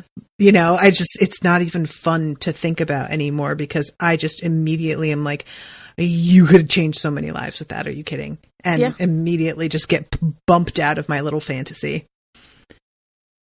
Yep. Anyway, art. So the doctor, and Amy are getting ready to say goodbye after taking care of this thing. I guess they're just going to leave its giant invisible body in there. I don't know what they did with it. I would love to see them trying to fucking move that thing when two of the three cannot see it at all. I would Love that. Come on. That is comedy. I really want to see that now, actually. But Van Gogh says goodbye to the doctor and is like, it was really good having you here. I'm afraid that without you, I might not do so well. And the doctor continues to say goodbye, but you can see him like something's brewing in his brain. And he leaves with Amy, but then he stops and turns around and gets Vincent and invites him into the TARDIS. Now, I did not think this was going where it was going. I thought it was just going to be like, look, things that, people don't understand are out there. And look at this crazy machine that I've got that is bigger on the inside. And we travel through space and adventures and yada, yada, yada. But it is more than that. I also really enjoy that the doctor, when he gets back to the TARDIS, it's covered with advertisements, which look like a bit like Mooka, actually, now that I'm seeing them. Yeah. But Karen Gillan says she has some of those still. Oh, that's fun. I could, once they get to the other side after they time travel, they're all on fire. Yeah. Which I found very fun. I rather liked that. But they take him to the present day museum. And there's a bit of a demonstration about the things that all the switches can do. This one makes a lot of noise. And when they get to the museum, they don't tell him anything before he comes in. He just thinks they're showing him an amazing museum, which is precious. I just love that he's just genuinely like, oh, seeing art? Yes, this is quite a gift. Thank you. And seeing art by some of his contemporaries, right? Like Monet and stuff. I really like when they walk into this museum, there is a lyricked song. Yes. It's the first time I feel like this show has ever done that. I think it is. I think it is. And it's a band called Athlete. And I believe Richard Curtis was the one, it might have been the director, who asked them specifically if they could use this song. He'd heard the lyrics and thought it just fit. What are the lyrics? I don't know offhand. I'm going to look it up now. Who are they? It's Athlete by who? Athlete is the name of the band. I can get the name of the song. Doctor Who. Athlete Chances lyrics. And it's take all your chances while you can. You never know when they'll pass you by. Like a sum the mathematician cannot solve. Like me trying my hardest to explain. It's all about your cries and kisses. Those first steps that I can't calculate. I need some more of you to take me over. If I had the chance to start again, then you would be the one I'd come and find. Like the poster of Berlin on my wall. Maybe there's a chance our walls might fall. It's all about your cries and kisses. Those first steps I can't calculate. I need some more of you to take me over.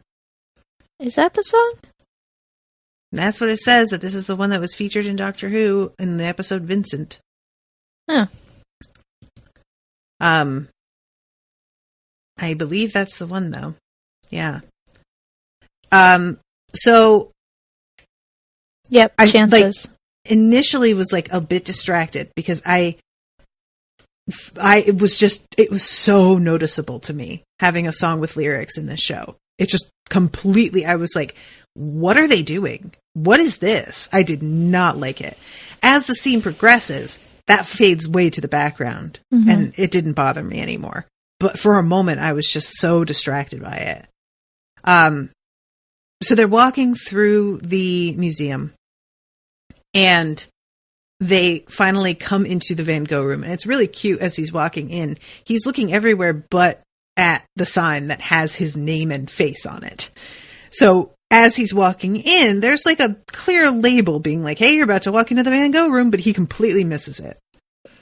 And he comes in and stands and looks around and just, you can tell for a second, he doesn't know what to make of this at all. It's not just like, yes, seriously? It's more like, wait, what? Yeah. Are you, wait, there's almost like are you guys making fun of me? Like, you know what I mean? I know if I were this dude and this was revealed to me, my immediate reaction would be like, this is a prank. You're fucking with me. Like, I would be so suspicious because that's how my mind works. I don't ever believe initially, I'm doing well. This person is pleased. I am like, what? Why are you being like this? What are you doing? So the doctor goes and finds Bill Nighy, the science guy, who is wearing that polka dot tie, a different one that's still polka dotted. Yeah. They made two? He must feel doubly as terrible. I think it was just the blue one that they had to embroider.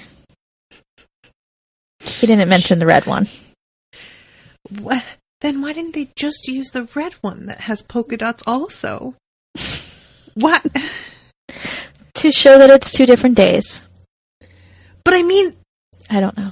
I don't have an answer to that question. I guess they were just like, he said polka dot, all of his ties. Polka dotted, all of them. Okay. So the doctor says, where do you think Van Gogh rates in the history of art? And I love Nighy's acting here because he's very understated, but does that excellent academic thing where he waffles for 20 minutes before actually answering a question because there isn't a simple answer to the questions people ask. So he weighs 1,000 different things before ever just getting down to saying it. And finally, he says, to me, Van Gogh is the greatest painter of them all. Certainly the most popular great painter of all time. The most beloved. His command of color, the most magnificent. He transformed the pain of his tormented life into ecstatic beauty. Pain is easy to portray, but to use your passion and pain to portray the ecstasy and joy and magnificence of our world, no one had ever done it before, and perhaps no one ever will again. And as he's saying this, the camera is focused almost exclusively on Vincent's face or his paintings, mostly his face. And his acting in this scene is ridiculous. I mean, it's incredible. I would love to know what he was channeling for this right here. Because so many actors use a life experience to inform the way they play a scene. Mm-hmm. And this feels very much like a genuine memory that he's pulling up. This feels like something that happened that he's experiencing as we're watching him, you know? And this guy says he was not only the greatest artist, but also one of the greatest men who ever lived. And he just cannot take anymore at that point. He turns around and he's just like trying to not just fucking sob. And the doctor's like, oh God, buddy, hey, are you okay? Oh, bless him. Sorry. He says that they are tears of joy. Mm-hmm. And then he hugs Bill Nighy. And Bill Nighy's like, I don't understand what's happening. Yep. Yeah, he says thank you. And Bill Nighy, he's just like, you're welcome. Like, what, buddy? And then he has this moment of like, wait a minute. Nah. Yeah, no, it's not possible. That scene is... It was a little difficult for me not to cry now, thinking about it. Thinking about it, yeah. Yeah. Tony Curran is unbelievable in that scene. Mm-hmm. He did not say anything on Twitter about what he used to get there. He didn't actually talk about that scene at all. Mm-hmm. Karen Gillan talked about how she and Matt Smith were being goofy and laughing and joking around, and the director snapped at them. Ooh. And told them that they needed to be serious because they were going to distract what Tony needed to pull to perform his part of this. Mm-hmm. And she said, and so we shut up, and then he gave that performance. Thank God for that director. Yeah. Because, yeah, I mean, it's just, you have no doubt that this is a life-changing moment you're watching. Mm-hmm. You know, this is just like, there are so many moments in this show that are meant to be life-changing moments. And for various reasons, certain performances aren't appropriate for whatever that life-changing moment might be. Mm-hmm. But this is one of the first times that I've really believed it. That I've been like, oh yeah, this is everything in that person's life is different from here on out. That's what Amy thinks too. I mean, Amy thinks it in a very shallow way. She thinks it in, now we fixed him. Yeah. And your life can be totally changed, but not actually like you just, you know, every torment that you have is gone. Right. I love him saying, I can't believe they had one of the haystacks hanging up. How embarrassing. That's great. That's a good line. So yeah, Amy, like they leave, he says, you've made an actual difference to my life. And she really takes that and runs with it. And the doctor, who knows a little bit better, tries to caution her to temper her expectations. And she just doesn't really get it. And she goes running back to the museum, expecting to see lots more paintings by him.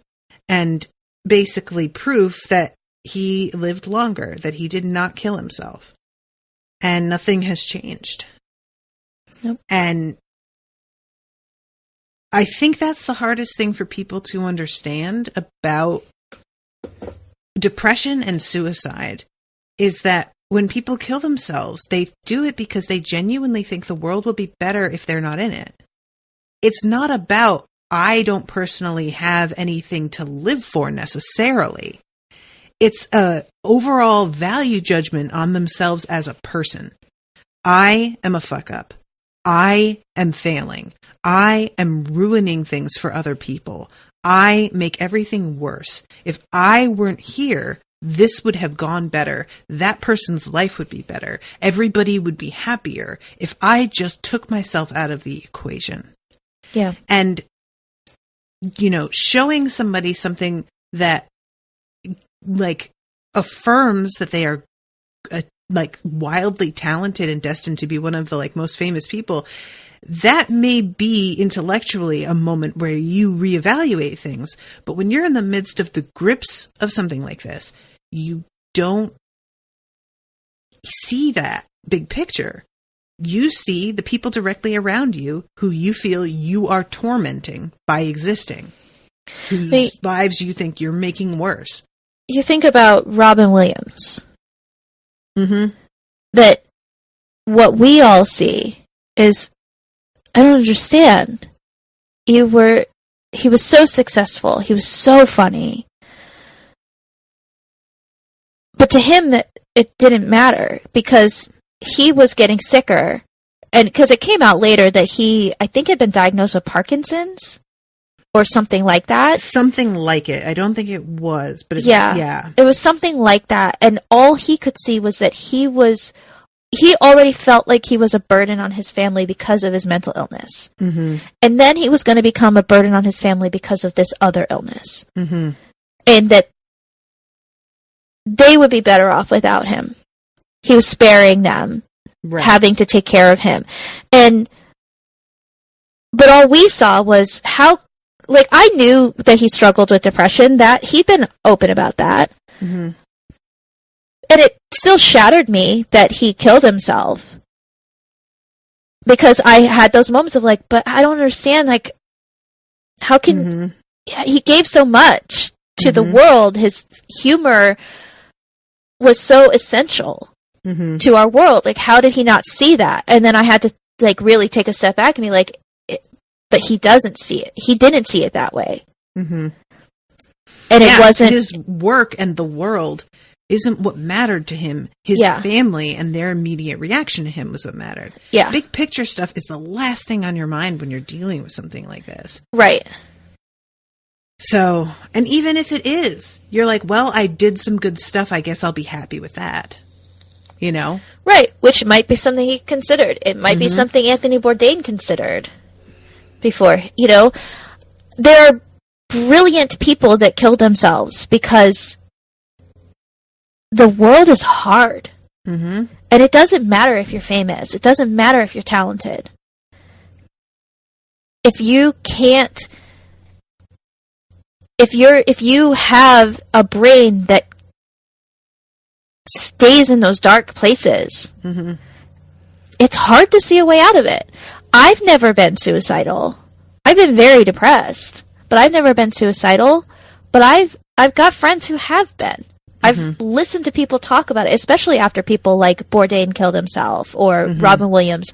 A lot of people came forward and sort of expressed what they have gone through and how they understand that, and that made me understand it more too. That it's not about any of that other stuff. Like, sometimes it's just too hard for them to continue what they think is a burden. Mm-hmm. Yeah. And I think that Van Gogh felt that way too about his brother. That he was a constant burden on his brother. Right. Yeah. Yeah, because, like, you know when people are suffering out of worry about you. And, you know, if you are one of the many people in the world who cannot afford help, who doesn't have access to it for whatever reason, there's no end in sight. Yeah. You know, and that's really the thing that I think can be draining.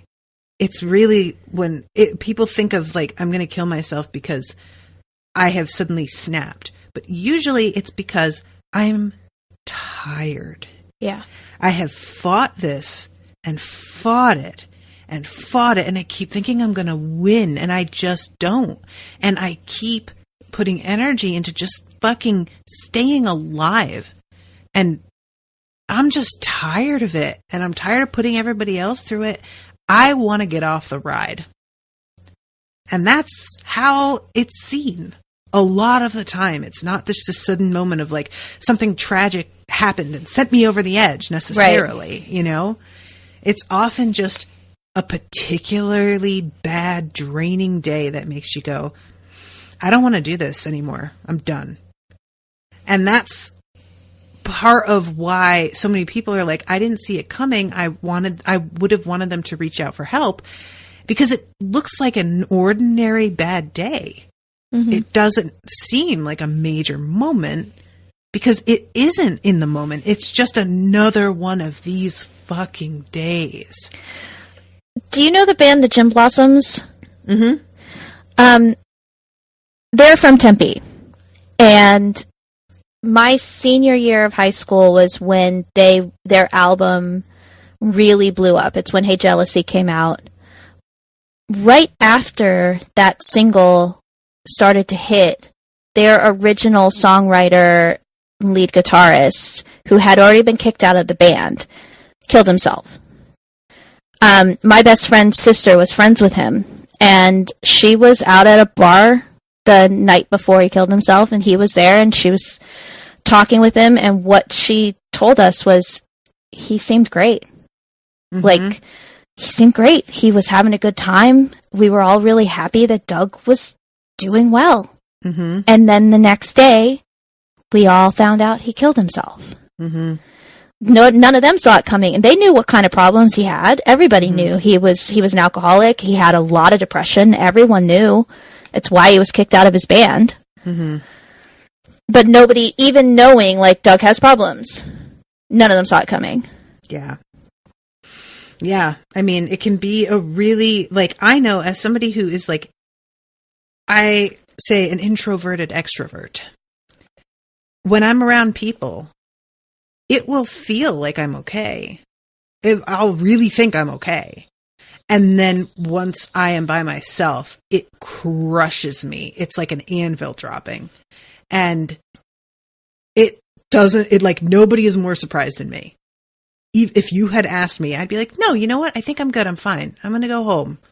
And then I'm on my way home, and it's just like somebody has let all of the air out of my body. And I just crumple. And it's just unpredictable like that sometimes. There's just not a good it's brain chemistry. People think it's like a circumstantial thing, that it's things in your life that, to a degree, that is certainly going to play a role. Sure. But when it comes down to it, your body is fucking with you. And you are in it like you're on a train where the conductor has just decided to fucking drink a half a gallon of scotch.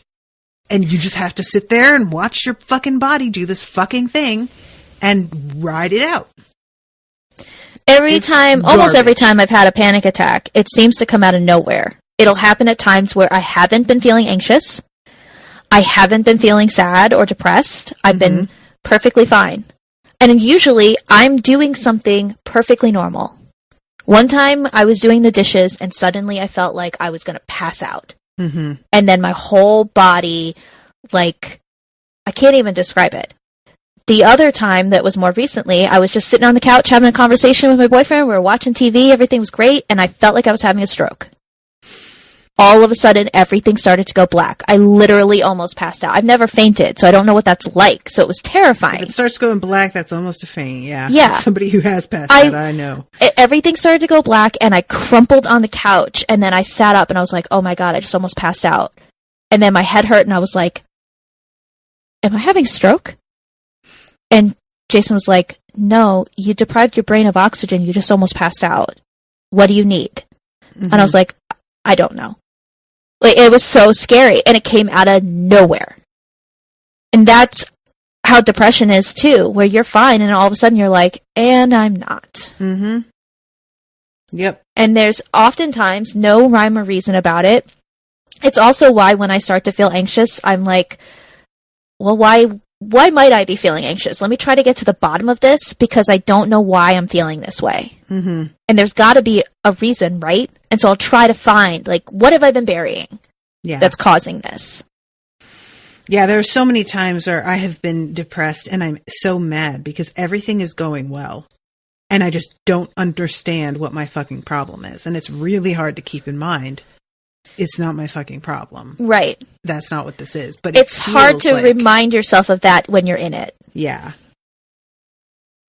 Yeah, there's an amazing, and I might post this in the group at some point, but there's this amazing illustration I saw, and it's like a 5-panel comic. And I call it a comic hesitantly because it is impressionistic in its art in some ways, but so it doesn't feel comic-y, but because of its panels and there's like a speech bubble, it is. And you see a person walking, and the second panel, there's like a hole in their chest. And they look down, and their hand is covered in blood, and they're saying, what? And then the next panel, there's a bigger piece missing, and there's more blood. And they say, but why? And the next panel, more. And they have crumpled to the ground, and it says, but I did everything right. And then the last panel is just them like curled up. And that's exactly what it's like. You can do everything right.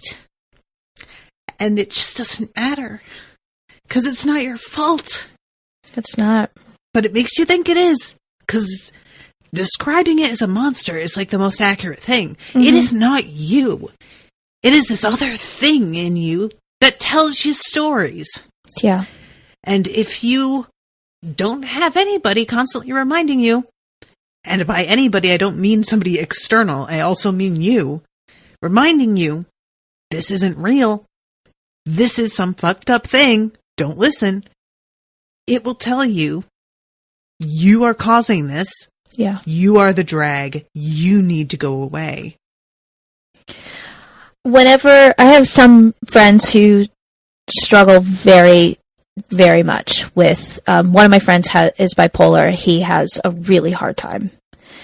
If he misses his meds for even the wrong time of day, I think it'll mess him up.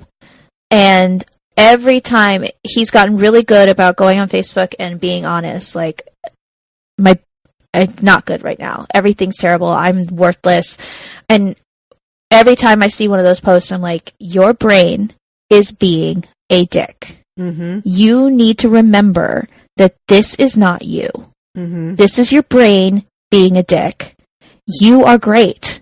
You did not do anything wrong. And I have to hope that he sees these messages from, it's not just me, it's so many of his friends that basically say the same thing or some variation of it, or they do the things that they know help to cheer him up or to bring him out of it. But I hope that he also looks at those things when he's feeling better so that he can remind himself, like, this is how bad I felt, but all these things that my friend said are also true. Right.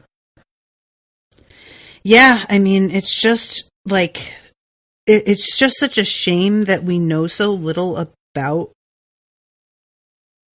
the, like, ways to really cope with this, rather than having to depend on medications that people don't have consistent access to, that are like wildly expensive, and it just didn't get taken seriously for so long. And when it's a chemical imbalance in your brain, and this is why whenever I know somebody who's like, I don't want to go on medication, I'm like, okay, but if you had cancer and you needed to go on medication for that, you would. If you had asthma and you needed to take an inhaler, you would. If you had diabetes and you needed insulin, you would take the insulin because that's what your body's missing. So what's happening is your brain is missing something. And that chemical that you're ingesting is balancing that hole. Yeah, this is like, I just said, it wasn't taken seriously for so long, but people have this feeling because they still don't take it seriously, because a lot of us believe that it's our own fault.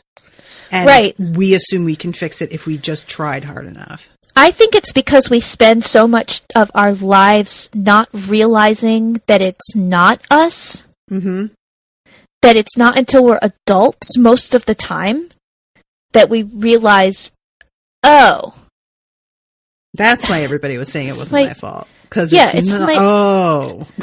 But like my nephew, my mom, because he's on the autism spectrum. He's got Asperger's. He's very high functioning. He's very smart, but he also has bipolar disorder. And they diagnosed him very young. So he's not going to grow up with this like stigma of like having to get rock bottom before a diagnosis, because he was rock bottom when he was like 8 and got diagnosed. Right.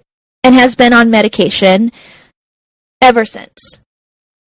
And if that kind of attention to what people are going through happened when they're young, there wouldn't be so many of us that hit 25 and start having panic attacks and realize that when they look back at their time in high school and they thought they were developing ulcers, and maybe they had a problem.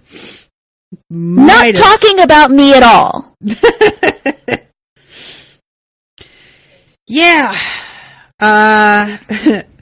God. I just think about like Owen, is coming to realize that he has some issues of his own, and there is no option for him. Like even getting an appointment with somebody is going to cost several $100s out of the gate. And because so many prescriptions require consistent meeting with a psychiatrist, you are looking at like the money for the prescription itself on top of the fees for seeing somebody. And it's just hundreds of dollars a month minimum. Yeah. And we'll talk ourselves into fucking circles if we even start bitching about the shitty medical system we have here. Yeah. It's disgraceful. And it's so, people want to talk about being patriotic. That's how we should be patriotic. It's taking care of the fucking people who live here and our mental health so that we can all be better functioning human beings. Yeah. Yeah, it's a very it's a very crude system we've got that still feels ancient, and we don't have basic understanding. Other countries consider our medical system as undeveloped. Nope, it is. 100%. Which is hilarious. Just hilarious in the saddest way. So, okay, back to this. Yeah. They go inside. There are not more paintings. And the doctor just kind of has to stand back and watch Amy realize that nothing has changed. And she says, so you were right. We didn't make a difference at all. And he says, I wouldn't say that. But there's good and bad. And the good things don't always soften the bad things. And vice versa, the bad things don't necessarily spoil the good things or make them unimportant. And I liked that last line especially, because I think that is really how a lot of people would see it. They would do something hoping that this would fix things. And if it didn't fix things, they'd be like, well, what was the point then? That did no good. And that's not true. Something can be incredibly valuable in a moment. And it may not have the results you want in the end, but that doesn't mean that moment wasn't wildly important. Yeah. And I think that's something a lot of us lose sight of, because we are, as human beings in general, just very goal-oriented. And we see all of our actions as like a means to an end. And very rarely do we appreciate them as just their own moments. And appreciating something for itself outside of what it wound up being is just an alien concept. And I am somebody who struggles with that in particular. So I get that. I am so goal-oriented. So they wind up they go find the church painting, and it's different. There is no face in the window like there had been. And she goes and finds the sunflowers, and they say, for Amy on the side. And, yeah, that was a good moment. I liked that. Just a little bit of like, hey, what's up, girl? I remember you. And then she says if we had had children, they would have had really red hair. Yes. And the doctor says they would be the ultimate ginger. Which, during this live tweet, that's what everything was hashtagged with. Hashtag ultimate ginger? Yeah. Nice. Yeah, I would have, I thought that this was a nice way to end the episode. But yeah, it's a really like bittersweet moment that felt very mature. I felt like, you know? A story like this couldn't have been told in a different season of Doctor Who. You were about to say a Tennant episode. I wasn't. I was going to say earlier, but that encompasses everything. So I feel like these were the right characters to be in this episode, and it was handled by the right people. As we know, I have changed my mind about a lot of the Tennant era. Not his fault, but my how I feel about the way that Russell T Davies told stories and the stories he allowed to be told. There's a reason that the Stephen Moffat episodes always ended up being my favorite ones, as it turns out. So this never would have been made by Davies. And I don't know if I didn't look into it too deeply. I don't know if Stephen Moffat went to Richard Curtis and asked if he wanted to write a Doctor Who episode, and this is what he came up with, or if Richard Curtis decided to write this as a Doctor Who episode. I don't know how it went. Right. But I just don't see something being handled with this much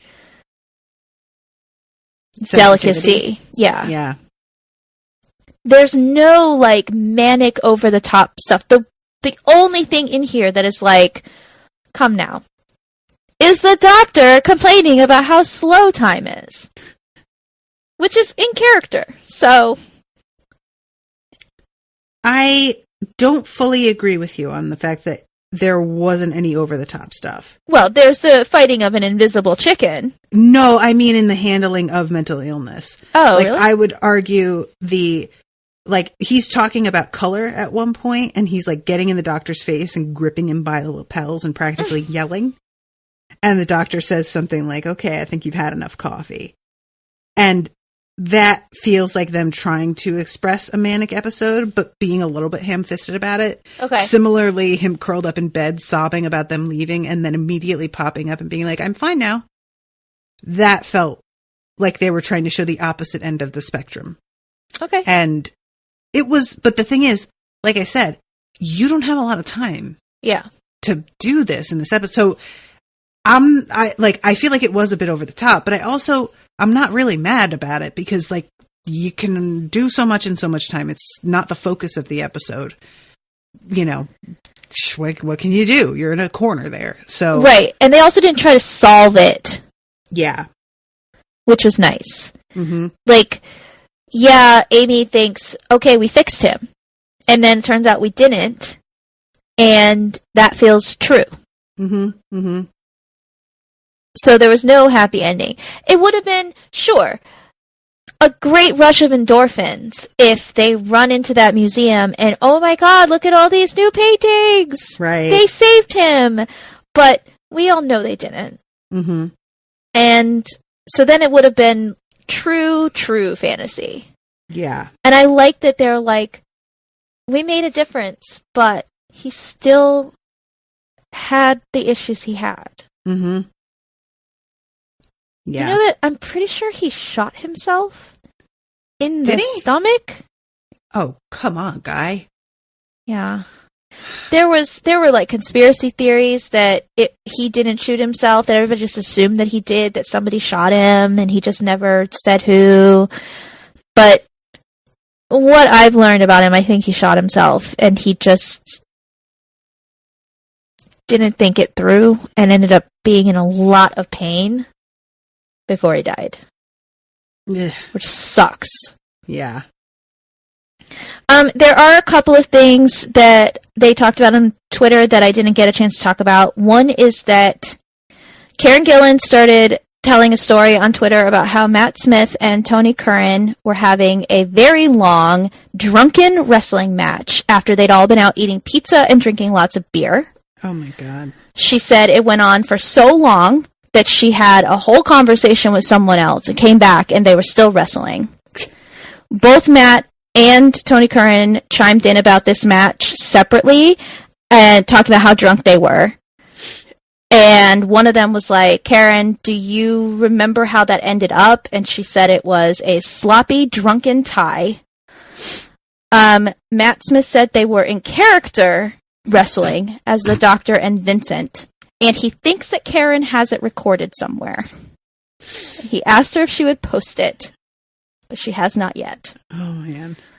Matt Smith is out here telling all kinds of tales. Sir, I don't know if you think you're fooling anybody, but if you are, I wouldn't necessarily be proud of the fact that you had fooled that person. It doesn't seem like it took a lot of effort. Matt thought that Karen stole the sunflowers painting from the set, but it turns out her father actually tracked it down to get her as a birthday gift. Aww. And she has it on her wall, and she shared a picture of that. Aw, that's cool. Yeah. She also has some of the leftover posters from papering the TARDIS, which is cute. Right.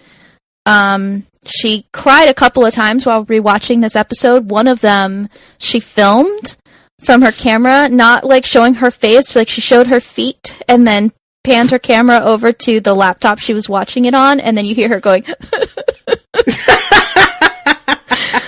which is really cute. She also thinks the Invisible Man and The Quiet Place ripped them off. I have not seen either one. I haven't seen The Invisible Man yet, but I saw A Quiet Place. I get what she's saying, but you were more apt with Jurassic Park. Yeah, I mean, come on. It even sounds like a dinosaur. Tony Curran was jet-lagged and had food poisoning on the day that he had to skewer the monster and be thrown around on wires. Oops. That sucks. Richard Curtis really loved Matt Smith's hair in this episode. Okay. And I didn't notice anything about it. It just looked very nice. He said that he thinks that Matt Smith would make a very good Bond. Then he said, you know what? Karen would also make a very good Bond. And that Bill Nighy would be M or Q, and that Tony would be the villain. Tony Curran. Oh, right. So I think Richard Curtis needs to write this movie. I could definitely see him as a villain, actually. 100%. Yeah, I would be down to watch that. Although, have you seen the trailers for the new Bond? Probably not. Remember. I'm excited about it, I'm just saying. I've only seen one James Bond movie, and it was Casino Royale, which I thought was fucking boring. I'm going to challenge myself to actually watch some Bond movies, because I just need to know what the deal is. I don't get it. And I love spy movies, so I don't know why I've been resistant to this. My friend Darnell forced me to watch Casino Royale, and I probably was just being obstinate and chose not to like it because he was forcing me to watch it. Well, that's the show. Yes, that is the show. I was trying to see if I missed anything else. The only other thing is Matt Smith saying, this is pure Doctor Who, imaginary monsters flying around acting, all my own stunts. Sort of. Oh. What's that? I think he was on wires a little bit and had to, throw himself on the ground and stuff. So he's like, all my own stunts. Like, he's a badass. I don't know. He's a delightful person. Well, I just, I can't say that I could necessarily resist just making some shit up and putting it out there on Twitter, especially if I didn't have a Twitter. Yeah. I'm not here to maintain any sort of reputation. I can make this my Twitter where I just, kind of fuck with everybody. I could see the appeal of that. I think that Karen Gillan would probably call him out on anything he's lying about, though. That's true. Yeah. She's a bit like Amy in that way. Because I do follow her on Twitter and on her Instagram, and she's not letting people pretend they did something they didn't. I mean, did she say that she didn't have this on tape, though? She didn't confirm or deny. Suspicious. And Matt said, you should post it. So I really hope she does. Find it. Find it in your cloud and post that shit. That's got to be funny. Two drunken idiots wrestling. Indeed. What's wrong with you? Boys. That's all I have to close down this thing because it's starting to go into next time, and I can't. There it goes. Trying to find a way to stop it, and sometimes the little buttons don't pop up right away, and I just start panicking. Just turn the computer off. Do you have patrons? I just want to say, because you had said when we started this before we were recording, you were like, I just really hope that you like this episode, and I really like this episode. Good. And this is one where, similar to the going back and seeing Rose's dad, I feel like the monster is probably the weakest part, but at least the monster in this meant something. The monster in this was a metaphor for something, and it felt like it made sense what they were trying to do. Yeah. Versus the weird dragon, bat demon monsters. Plus, we barely had to see the monster, which also kind of helped. Yeah, that's true. We don't get a huge view of it too many times. No, we just see flashes of it in the mirror. Yeah, so I think that is probably, because, the couple times you do get a look at it, it does not look good. So I think it was smart of them to just be like, we're going to do this as little as possible. I want to say first, before, anything else, guys, thank you so much for helping us achieve the fundraiser for Rashawn's computer within less than 24 hours. Those of you who are listening who don't know what I'm talking about, my co-host Rashawn, who does the Dresden Files with me and who used to do Harry Potter with me, her computer suddenly died on Monday. And was it Monday? And today's Thursday? Yeah. So, Monday night or Tuesday morning? I think it was Tuesday, yeah. And by Wednesday morning, we had raised $2,000 for me to not only replace the computer, but give her a proper mic and mixer setup, which is something that she has been sorely needing. And it has just, been expensive enough that I haven't been able to do it right away. And I just couldn't believe it. I created the GoFundMe, but I don't get paid until April 2nd or 3rd usually, if things go well, if it's not a fucking holiday weekend. And I was like, I'm definitely going to contribute because I want to foot some of the bill here, but I don't get paid until then, so I have to wait. I didn't even get a fucking chance. Like, I woke up and it was just done. So we raised even more than we needed to, which was great at first just because it covered the fees for GoFundMe, because they take like 5% or something off the top. But then that evening, Rashawn, in a cruel twist of irony, the day after she received her new computer in the mail, or the day of, I guess, she's trying to struggle to get it into the elevator so that she can bring it to her apartment, and in doing so, knocks her phone out of her pocket, which falls down the elevator shaft and breaks and dies. So whatever we raise over the initial amount, I'm going to be sending to her to help with the cost of a new phone. So yeah, just really been one of those weeks. But thank you all so much. I when I created the GoFundMe, I had no doubt that we were going to reach the goal. I just never thought it would be like that fast. I mean, we had reached 50% of goal within about 2 hours of me posting it. It was already at such a rate, but I figured for sure it would slow down, and especially with everything going on in the world, there are a lot of people out there who are not going to have money to spare. Yeah. And pretty much everybody was just like, I would rather not have my macaroni and cheese than not have Rashawn in my ears. So, and it's not like everybody was like, here's $100. There were people who were like, I can only do 10. Mm-hmm. But that adds up. Clearly, it adds up really fast. Added up really, really fast. Because when I donated, it wasn't yet to $1,000. Mm-hmm. And I couldn't afford, or I talked myself out of, I need to be a little cautious. I wanted to get it to that 1,000, and I couldn't do it.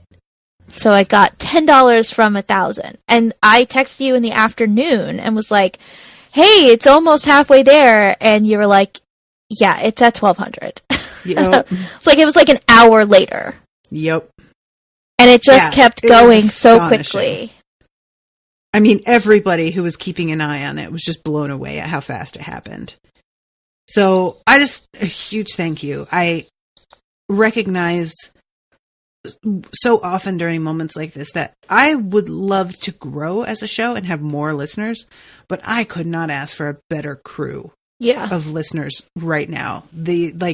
Y'all tend to be ride or die, and it is so appreciated, and it's a really amazing feeling.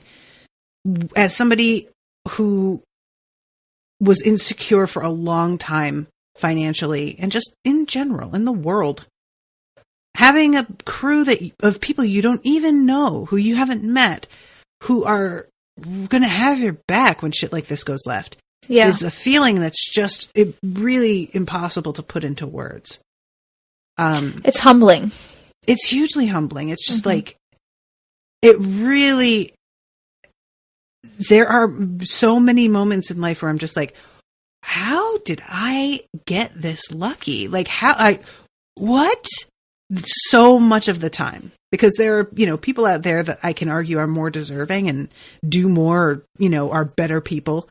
But And so when I have these moments of everything like just coming together and people just being so helpful, I'm just like, God, do I even deserve this? Like, Christ, guys. But I just have to sit back and be like, you know what? That's none of my business. You know, having a bigger audience or whatever might be desirable, but I follow some podcasts that have really big audiences. And that's when you get a lot of shitty people. Mm-hmm. Also, when the possibility even remotely is in the ether that you might have to pay for something, you would not believe how many people are like, I'm not fucking paying for it. Yeah. So I would believe. What you have here is dedicated people. Yeah. And that actually is, quite honestly, like, I know you could make more money if this were a bigger thing, mm-hmm. but you're not going to have more loyalty and more people who are like, you know what? Yeah, I'm going to throw $10 at this because it matters to me too. Mm-hmm. Yeah, this is something that I actually remember being mentioned in a book that I read a while back where somebody was giving advice on writing, and they were talking about how writing this like book series that they had always fantasized about becoming this huge smash hit, and that they at first made the mistake of trying to write things that appealed to everybody. And they began to realize that what they needed to do was appeal to their most rabid fans. And that if they appealed to the people who were there for them, that was going to inevitably begin to grow on its own. And it wouldn't be about, I just appeal to it's a universal thing. Mm-hmm. It's about getting dedicated backing. And that's something that I have somehow managed to cultivate without actually keeping that advice in mind until it like manifested. Once mm-hmm. it was over and done, I was like, oh, that guy did say that. But yeah. I didn't think of it as it was happening. And now I really look at it. And I mean, I've said before that there are other shows that I assumed were way more successful that I look at their Patreon and I'm making more than them or I have more supporters than them. Mm-hmm. And it really does come down to like, do you attract a tribe of people that values you and understands that you're a human being that needs to eat? Like, there is a difference between having tons of fans and people really valuing you as a person. Yeah. You know, and seeing you as not just like a content creating machine. Right. And I have gotten a crew around me that understands I'm a person. And right. Just a huge difference.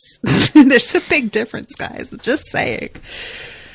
So thank you all so much for that. And just that feeling is just something that cannot be overstated. And I'm going to do patrons next week. Okay. I'm leaving this recording and going to go fill out patron postcards, which I'm behind on because they got delivered late because everything is behind because the world is on fire. But the patron postcard for this month is a Twilight themed one. So those of you who are $10 and up have that to look forward to. I can't wait. So anyway, if you're interested in becoming a patron, it's patreon.com/unspoiled. If you are looking for the fundraiser to help Rashawn with her cell phone, that link will be on the Facebook page, but I didn't increase the like goal because that's a cell phone isn't like a podcast necessity, but you know, anybody who feels like it, that will be there. And I felt like there was another thing I was going to just mention too. If any of you listen to my Spoil Me episodes and like to come to those live, I'm going to be shifting all of my appointments from the mornings to the evenings because I've been running into a lot of problems with my internet, which Rashawn, which Jamie and I just had an issue with this second of me getting cut off and losing it for about 4 minutes. So that with clever editing, they'll never know. It's one of those things that I'm like, I changed it to the evening hoping that there wouldn't be so much of a strain on the internet, and the Spoil Me's are going to be starting at 6 p.m. But we lost connection right around 6:15. So I am a little bit worried now that is not going to work out the way that I hoped. But we'll see.